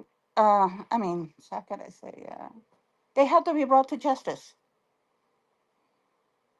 Ma'am, I Also, understand your sentiment, but bringing them to justice might get several hundred Americans who are loyal patriots who are putting themselves in danger, shot, killed, or thrown in prison because they get revealed. You have to understand the greater good. Some of us worried about draft notices 60 years ago, 55 years ago, and we were nice young Americans, but a platoon sergeant said, you maneuver against that machine gun emplacement and you lay down fire. So you got your whole life in front of you, but you might wind up in the next 15 minutes losing arm, leg, eye, face mutilated, dying, or being in agony because your life was something that could be sacrificed in the interest of the people of the United States of America. So we have people out there who are putting it on the line for our intelligence community or allies who are doing the same thing. And the point is it would be nice to bring Epstein and his little immediate crowd to justice if that's what's there.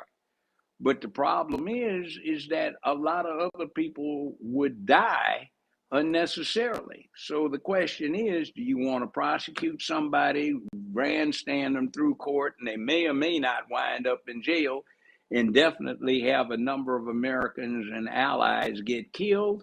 Or do you want to let them keep providing information and vital material to the national defense through what they do? That's the question.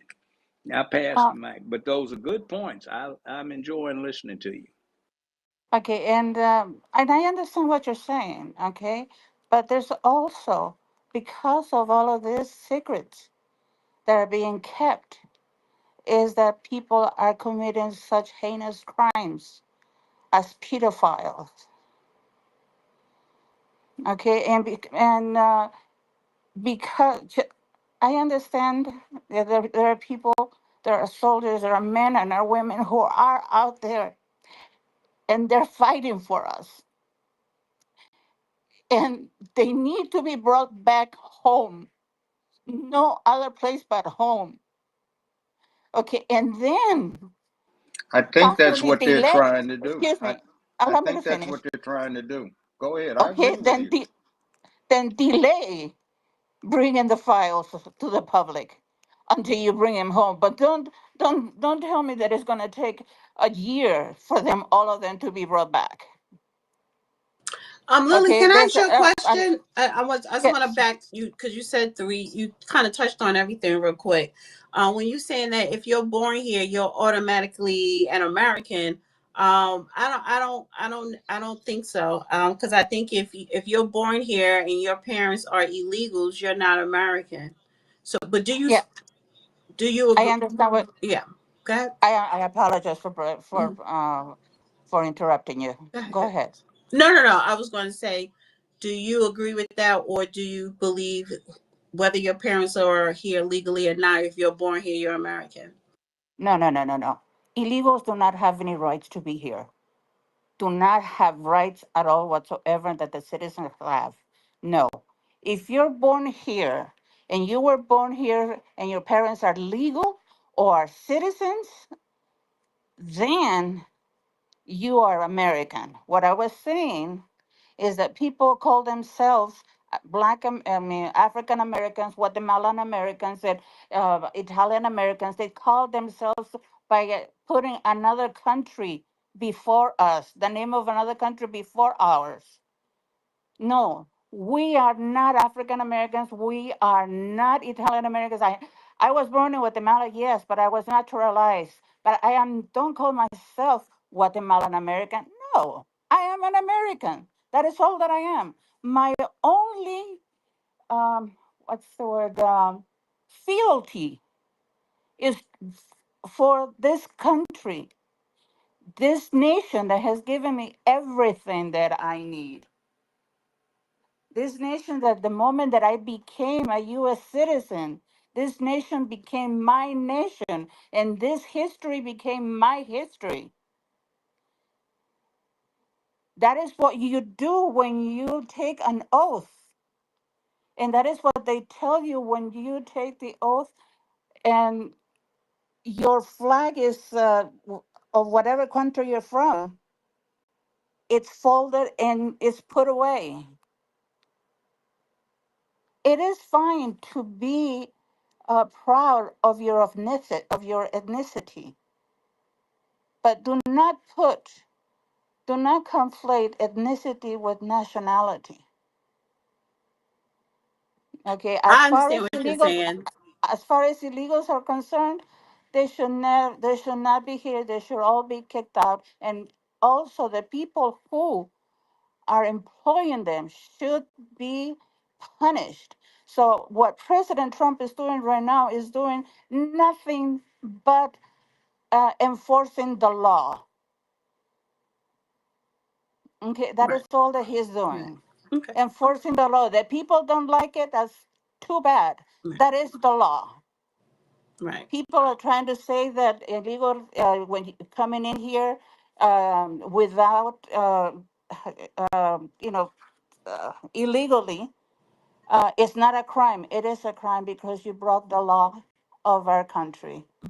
All right. People who come in with a visa and then they allow the visa to expire are also criminals. There are people here who have been, and I know them, Mm. that have been here for 30, 40 years, and they still don't know the English language, and they still are illegal because they don't want to have to make the payments that need to be made, pay the fees that need to be, they don't want to have to bother with anything. They just want everything to be given to them. Okay. Thank I you. I mean, really appreciate what you were saying. okay, if I need to go to another speaker. okay, Empress. So it's Empress, followers, El Hotep, Jess, Joe, Patrick. Um, Peter, you keep bringing people up, so I guess we're not going to end it with Joe. So because Patrick will be the last one. But go ahead, Empress. Good morning, as it is 12:10 Eastern Standard Time. Celebrating my birthday week. I go all the way through August 31st. We love you, Dana. We love you, Peter. And we really love you, Judge Joe. Let me address a couple things. In this year of the snake, you see where people really stand.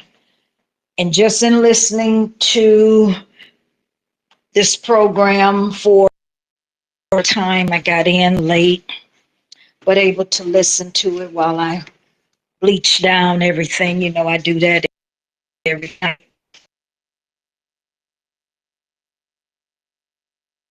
Empress, we can't hear Thoughts you, and honey. a Your lot of, connection is going in and out. You're well, going in and out. Dana, if you can hear me at all, it's been doing that. It's like, I don't know if it's because you all were trying to pull me up or what, but I've seen and heard a lot of different things. And the point that I was going to get at is that I am seeing something that is so hypocritical in California, for example. You have a mayor, Karen Bass, that is going to give a prepaid credit card for those that are illegal migrants. Yet when she was asked about reparations, she turned her face up at a foundational Black American. And I'm not surprised considering who she has been married to. I'm not surprised that she's showing her hand. It's not a thing of Republican versus Democrats. When people show you who they are, the first time you believe them or you don't believe them. A lot of people are defending Trump. They say he's not on racism, and that's fine. That is your choice. I go back and I can look at what he has done, how he had to be sued, both him and his father, for active racism. I look at how he took Martin Luther King's statue that's in the White House and had it moved. The different things he would say about Juneteenth, which is all his right. He has a right to say whatever. But one thing I know for sure, God has the final say on it all. When he tells you what he's not for, he doesn't care if you don't like it. He doesn't care if you're in support of it. We live in a time going back to Sodom and Gomorrah. Everything that happened in the time of Sodom and Gomorrah is back here, only it's 100 times worse because now it's being forced off to children that didn't ask for that. When you look at the different TV shows, the different magazines, coloring books, and it's at some point you have to draw a line. I don't have a problem with whatever anybody does as a grown adult. However, I am not in agreement that if you were to get into entertainment, you have to lay on a casting couch in order to be in. That to me don't sit well. But then I'm of a different breed. I look at things from a spiritual and a religious aspect. And so I just want to say, for if nothing else, opening my eyes, you have gave me a wonderful 3-part review that I'm going to be dealing with and speaking on in 2026. We are in the year of the snake, so I'm not surprised. You'll always know a serpent is a reptile, and a reptile can care less about humanity. A reptile can care less if a child freezes to death. They can care less until one day the law of nature comes and it comes back to your bloodline 10 times 4 for your very laughter at the small and the meek. Because God says, if you do it to the least of my children, you have also done it unto me. So when you go in the booth and you make your choice of whoever you felt was the better candidate, you will have to deal with the consequences. No man needs to be defended in any aspect. Every man and woman have to stand up on their own 2 feet and deal with your choices. Because sometimes the choices you make may not affect you the same day. Sometimes your choices come back and bite you in the derriere on down the road as you get older, as you get sickly. The same ones that you call lazy is the ones you want to help you in a protest. The same ones that the gentleman says people want something for nothing. Everybody wants something for free. It isn't always that picture. Sometimes people don't have the ideology to realize that spells and generational curses can be on a family, that no matter how you try to work a job, you get a degree, go to school, if your forefathers did harm in blasphemous ways, when God says, I tell you what, I'm going to let you go to school, but it ain't going to benefit you. No matter what your skin tone is, no matter what demographics you live on this planet, you're going to reap what you sow. And some of us are reaping the benefits, and some are reaping the curse for what their parents have done. And this is why so many are against reparations, because they say they don't feel that they should have to pay for what their grandparents did. This is not the same. BS. You can give up money for foreigners that wave their flag and call you everything but a child of God. You can find money to send to Russia, to Ukraine, but you don't want to pay reparations. But until you do, you will not have no peace. So I say it's time for it to go straight to hell All right. for all that you did. Thank Now, thank you, I Empress. If I Real quick, if Peter, I are could you add still there? if I could add a brief Wait, FYI here, 1 second, Judge. the 1 second. serpent. Wait, Judge, 1 second before you talk. I want to know, Peter, are you still there? All right, go ahead, Judge. Okay, an FYI for West Africa and the culture that calls it the year of the snake. The snake is the symbol of wisdom and learning. You can see that in the caduceus, two snakes on the symbol for medicine. Next thing is, I know some black folks, several that lived in Trump Towers. It wasn't a matter of race. It's you simply couldn't pass the credit requirements. So a lot of that is mythology that's put out there negatively. And I wouldn't let some of those people in a place that I was renting out either, because they're not credit worthy. So understand that a lot I, of what you're I, being fed as a negative is not exactly true. It's a lie told long and loud by a propaganda engine. I hear you. Yes, I listen, Judge. I respect when you I'm just find saying. these great legends, some of these great legends, and in my family, that many of them, when they went to big rooms, time tours was denied at that time. As a matter of fact, when you Empress, your pull phone the keeps going. transcript, Your connection keeps going in and out. It keeps going in and out. oh, Yeah, is it it keeps going going in out and out. now? Just mute up for a second. Just mute up because I need to get through these speakers because it's getting late and I'm getting tired. And I think everyone, when you come up, just get straight to the point. So just mute up right now, Empress, because your connection is just going in and out. And I want to go to followers, El Hotep, Jess, Joe, and Patrick. And then we'll close out. Go ahead, followers. Dana, what a great space. Hey, I guess Peter's not there. And what's up, Judge Joe Brown, man? It's a pleasure to be up here again with you. Hello. Hey, how you doing?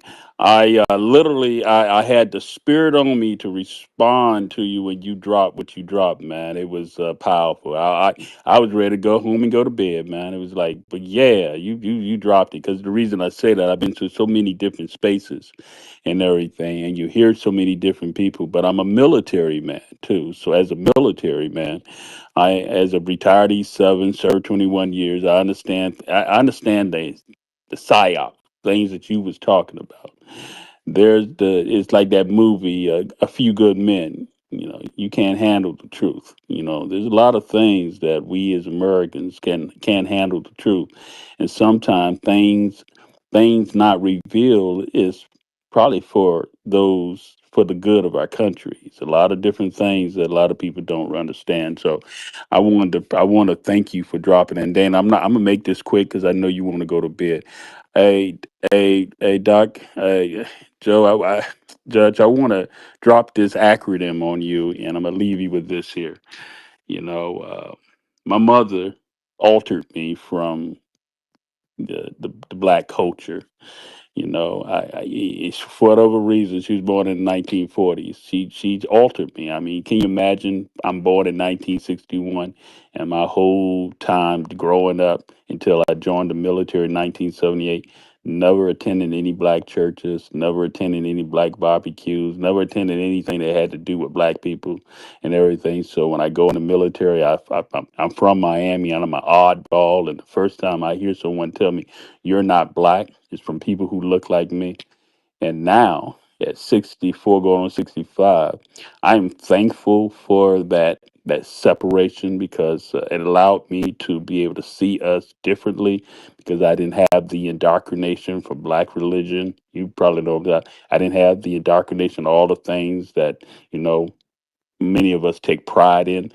I had to learn it. You know, it's different than learning something versus being indoctrinated. Let me say that again. It's a difference in being indoctrinated into something than learning how to be accepted a part of my culture. And so what I got out of that is that the W, wisdom, you know, God punished man and woman in the very beginning, would punish man really for listening to woman. Not to get women's mad at me, but he punished man for listening to women. He punished man that he would work the rest of his life. And so the acronym for work was given to me. I'll never forget. I won't get into it, but I want to drop this to you, Doc, and let you take this with you because you said wisdom, and I know whenever I hear someone talk about it, I feel my spirit to tell it. So here's the acronym for the word work, and I'm gonna use me as that example.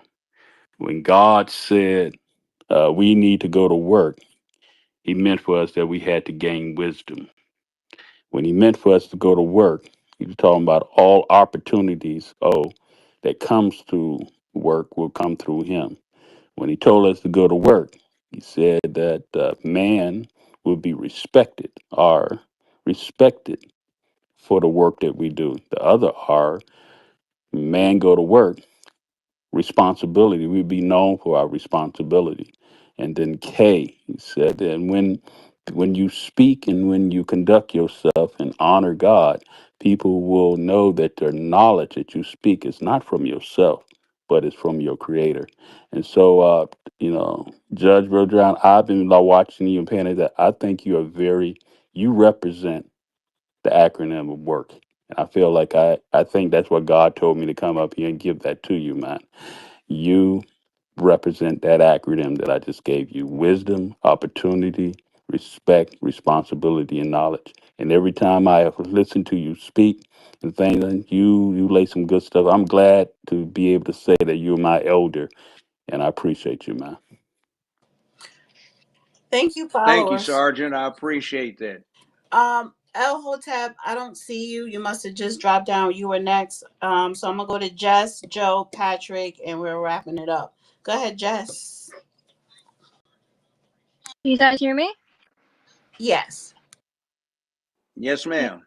Hi Dana, and hi Joe Brown. It's How are you? nice to hear. Hi there. Okay. Hi.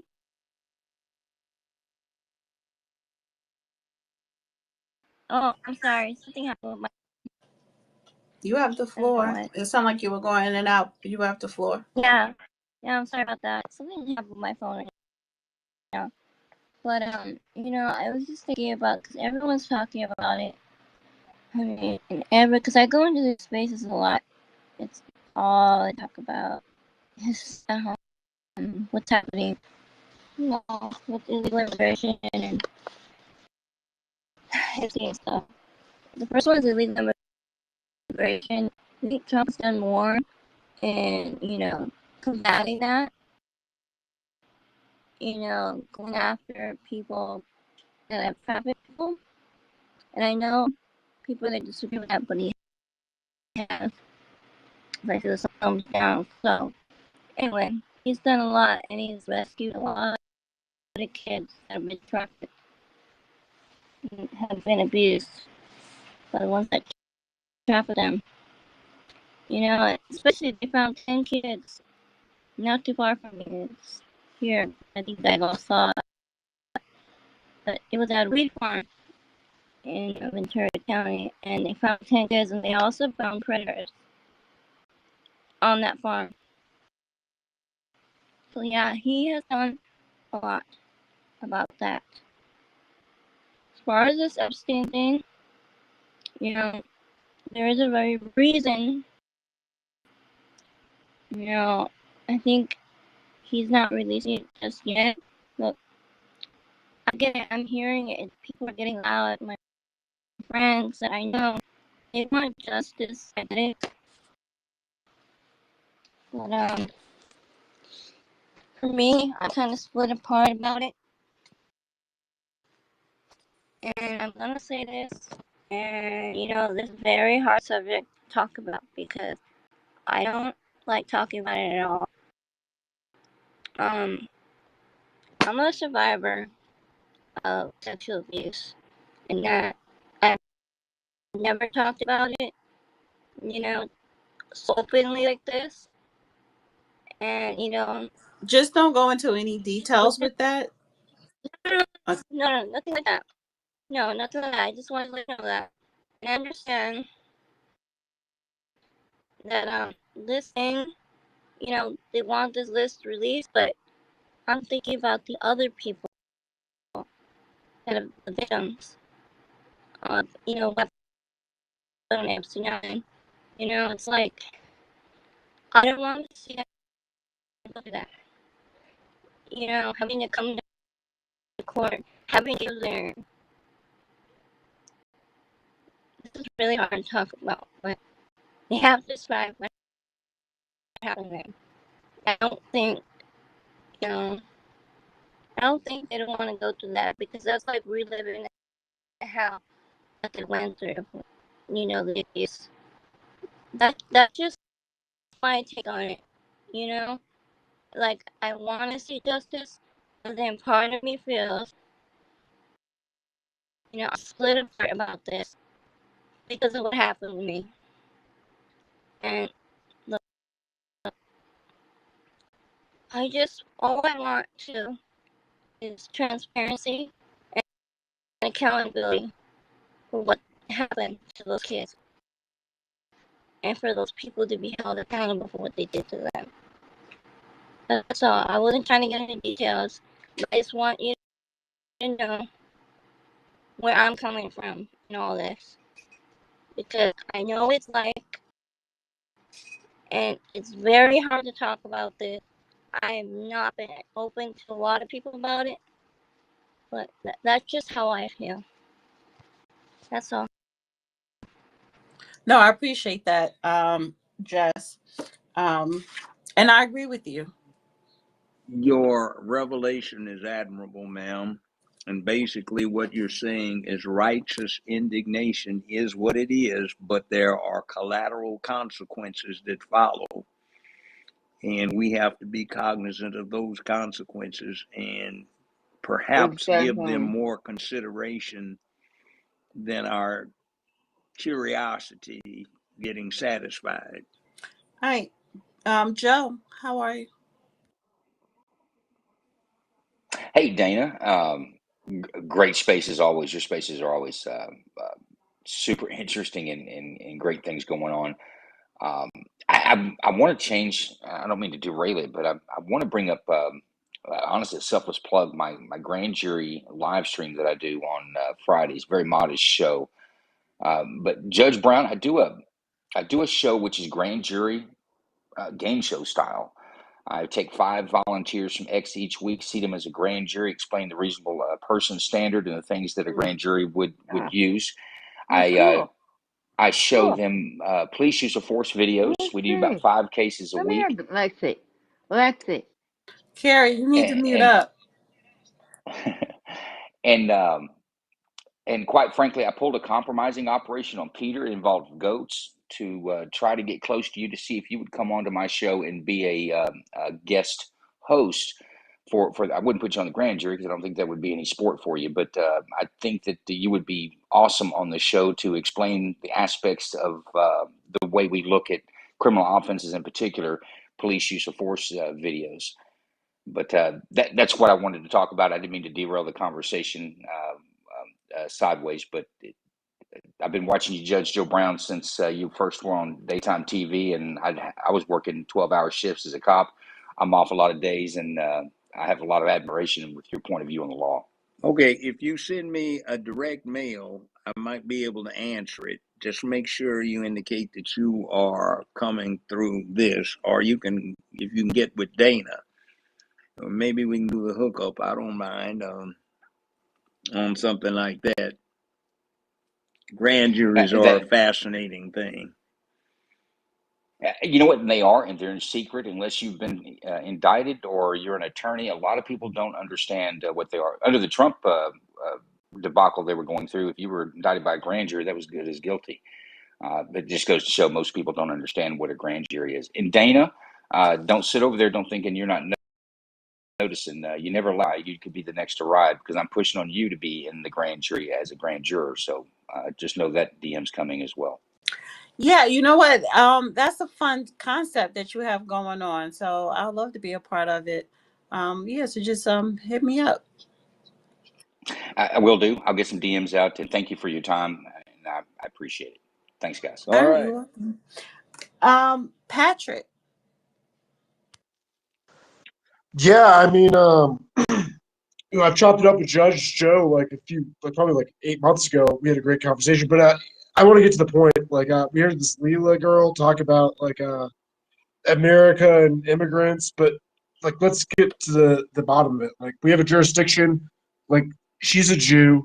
If you go to Israel, you don't need any type of visa. You can be a criminal and become a citizen. So they have a double standard. Secondly, with the Epstein thing, the obvious thing that's already out there is it is a Jewish Mossad blackmail ring to control the world's most powerful people. All the victims, all this list bullcrap is already out, through court documents publicly, criminally or civilly, and they're publicly available. And during this whole debacle that's going on, what is happening? We have Trump, who was attacked by the federal law enforcement agency that's so trustworthy in the government, increasing the budget for ICE agents to supposedly deport all these illegal immigrants. That's going to happen, or send them to Alligator Island? No, this is Patriot Act 2.0. They're doing Palantir. They're going to use all this police state against the citizens. And what part of being conservative even increases the government budget and has the government baby you and monitor you and do all this weird surveillance crap? None of this is going to be used what it's promised to be used for. It's going to be used against us, the people.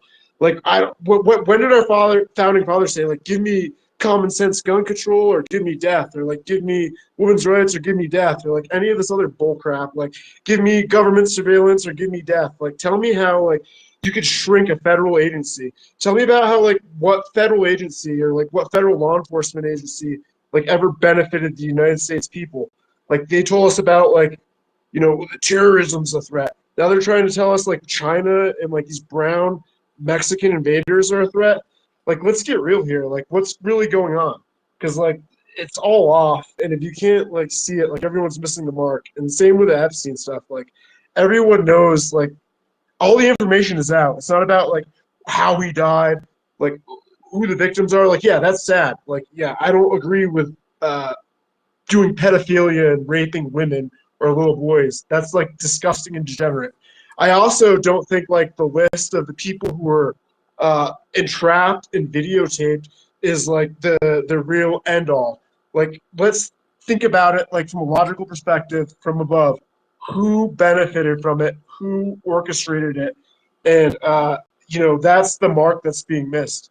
And everyone's talking about these details, but meanwhile, you have Trump, who was just ran on being prosecuted by the federal government, expanding ICE agents.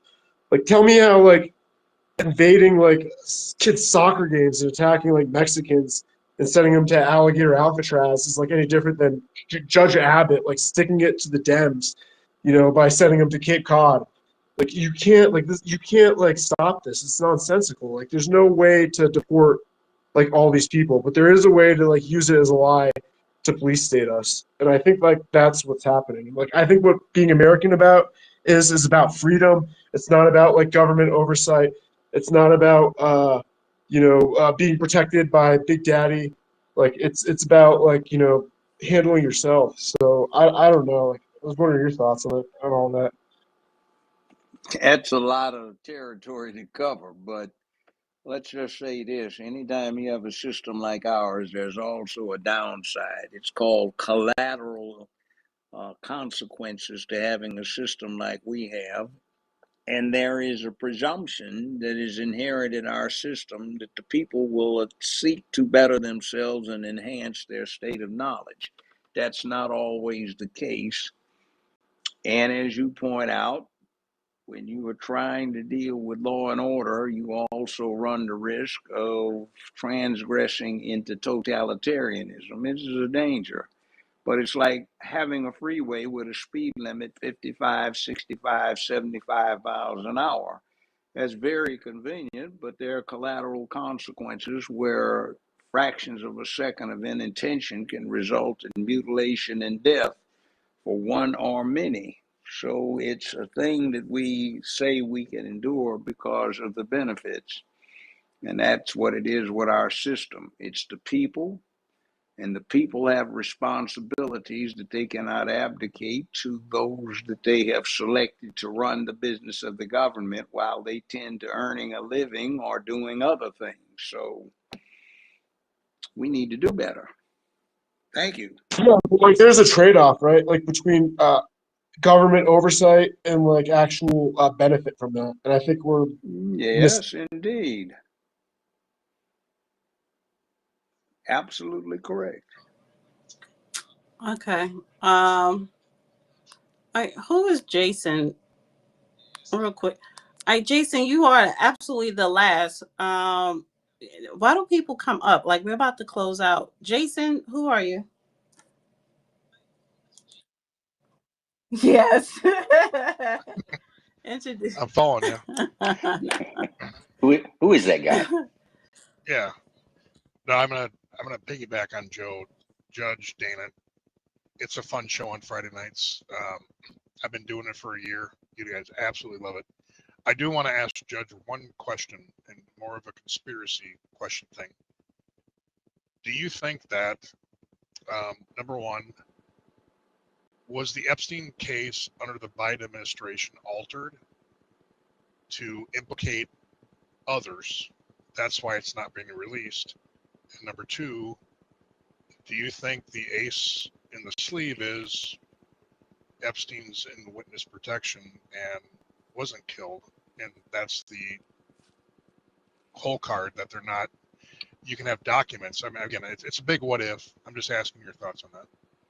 I posited that very possibility several times in the last few weeks. He's in a witness protection program. But you see, the way you do this is you make it popular. So you have free information on who's susceptible to being a freak. So you encourage them to be a freak. You provide the opportunity for them to do what they do. You're not trying to prosecute them. You're trying to get information from them where they talk about what they're up to, or you get compromised circumstances where you can extort them into giving you information that has national security implications.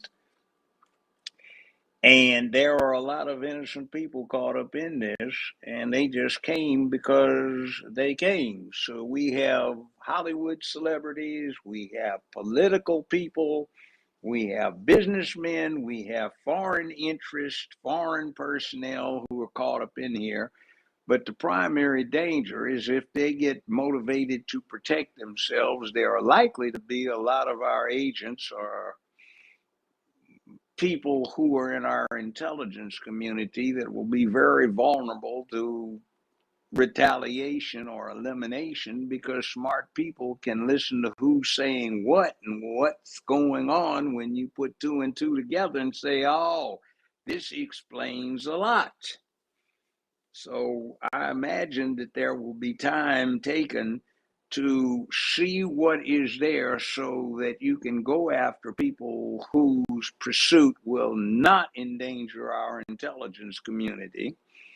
And two, to extricate those from harm who would be implicated. So it's complicated. You just can't go off and undo something you've been doing for years. But the Yeah, possibility of him being in a witness protection program is high. That's why I mentioned that when I broached the subject about an hour and a half ago. All right. So that's I oh, didn't hear go that. ahead. I didn't hear that. Real quick, Patrick. I loved how you down thumbed me and then Judge talk, and it was all 100%. No, I love how you want to avoid Jewish blackmail ring by Mossad operating and benefiting from this whole shenanigan. Like, Okay, whatever. yeah, because like Mossad and Jews don't do that stuff. Like, that's totally not real. All right. Real quick, El Hotep. You were up here earlier, but you dropped down, and I know you work at night, so I brought you up. So you have the floor, and you'll be the last speaker, and then we'll close out. No, I appreciate that, Dana. Appreciate that. So I'm gonna make that real short. I'm gonna drop all my questions. I hope all of y'all have a good night, especially you, Dana. Thank you. Hope everybody has a good night. Have a I can't hear you now. Oh man, you can't hear me? Can you Okay, hear I me? can hear you now. So Oh, go now you ahead. can hear me? You heard what Yeah, I go was saying? ahead. All right. Nah, I'm gonna just be real brief. I'm not even gonna ask a question. I'm just wishing everybody a good night and a good weekend. I know you guys are tired, so I'm not even gonna waste your time with the question. Judge, I appreciate Why? your You might as time. well ask the question. That's why I brought you up. Ask your Okay, question. okay. All right, I'm gonna ask the question. Judge, if you did speak on this, I didn't get a chance to hear it, so I'm gonna ask you the question. Um your professional thoughts on the Supreme Court's ruling on Trump admin deporting people to countries of not their particular birth of origin. I don't know if you heard of the case of the. Yeah, I I don't even did. know. I did. Okay, It's okay. what you're dealing with is the fact that right now, this is becoming a crucial matter of national security, which will be sort of a all bets are off type situation. And you're dealing with the preliminary stages of developing something new. See, this hasn't come up in this kind of context in the country's history. So it's all new grounds. And you have what you call Title III courts, the district courts, the circuit courts, and then you feed into the constitutionally specified Supreme Court. And you've got several thousand of these lower courts feeding into 10 circuit courts of appeal and into the U.S. Supreme Court. So there's a lot to develop, a lot of facts to be put on record under oath and identified as facts that have been tested so that when the Supreme Court gets into the matter, it will not be just speculation. It will be firmly set out in terms of issues and substances. So it takes time. Now, People have to think. People wake up in the middle of the night and, oh, that's what's going on. That's it. See, you have to give humans a chance to take these real steps. quick on the individual who was born on the Air Force base in Germany, who was sent back to Jamaica. If you were representing him, how would you handle that case?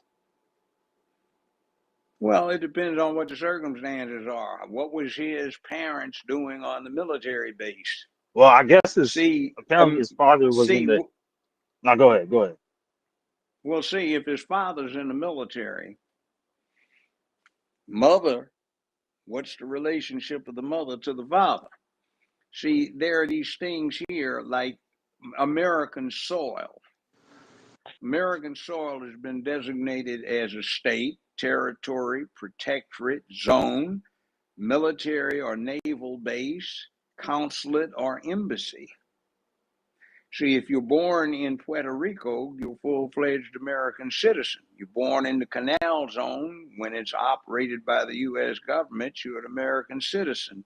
You're born on an Air Force base or an air base in Germany, and your parents are there, you're an American citizen born on American soil. Now, there's another little caveat here that I need to bring out very quickly. There are two types of citizens specified in the Constitution. Anybody born to an American parent, particularly an American mother, is automatically an American citizen if that mother is an American citizen. But unless you were born on American soil, you're not eligible to be president or vice president. See, Cruz, senator from Texas, he was running for president, but he was not eligible because he was born in Canada. Winston Churchill's mother was heiress to the Chicago Field department store fortune. His father was part of the English nobility. He had dual citizenship. But problem being, he didn't renounce his English citizenship or subject status, so he couldn't run for president. But he was born to an American citizen, but he wasn't born in the United States or one of its territories on American soil. So he was technically an American citizen, which he renounced to accept Sir Winston as a status. So there are all kinds of things going on here. Appreciate that, Judge. I Appreciate dealt that. with it. I dealt with it at great length because my ex-wife had dual Canadian and American citizenship, and my mother-in-law, now deceased, she was a nurse. She had permanent status as a resident alien. No, A I handful, a appreciate little that. of it. Appreciate that. Oh, before I forget though, now you do remember all up in North Hollywood and particularly West Hollywood. Now them Russians, especially the Russian mafia, they was committing a whole bunch of crime late '90s and early 2000s. So Yeah. yeah, going back to what the Negro was saying a little bit earlier. Yeah, it's just not a little. It's a little undercover and covert when they do it. But yeah, I do remember that, especially all up in North Hollywood, Lankershim. Um, yeah, Lankershim, North Hollywood, Wilshire Boulevard, all that. Yeah, it was causing all types of havoc under the radar. But Judge, Yeah. have a good night. Dana, you too, Peter. Hope you guys have a good week. Thank you. Same to you. Appreciate you. And that's it. Great Take it easy. space. I just want to say, um, my last words. Thank you everybody on YouTube, listening and chatting in the chat. Thank you everybody here on the space listening and all the speakers that came up. I really appreciate you. Great space, great engagement, and respect everybody's opinions, statements, perspectives, and all that. Peter, you want to say anything before the judge closes out? No, it's a great space. Look forward to getting into some crypto topics later in the week and follow that tornado cash case because it has huge implications for all of us as far as our privacy, our money, and the ability to put code out as First Amendment protected speech. All right, Judge, close us out. Be just very jealous of your privacy rights and free speech. Beware of something that many, many, many people and many sources are trying to tell you, because if it was as obvious as they make out, you wouldn't need to hear it from them. And if they are trying to do that, they might be in on trying to bamboozle you. So be very cautious about what you accept. Always question, always back check, and always filter everything you hear through the lens of logic, rationality, objectivity, and detachment.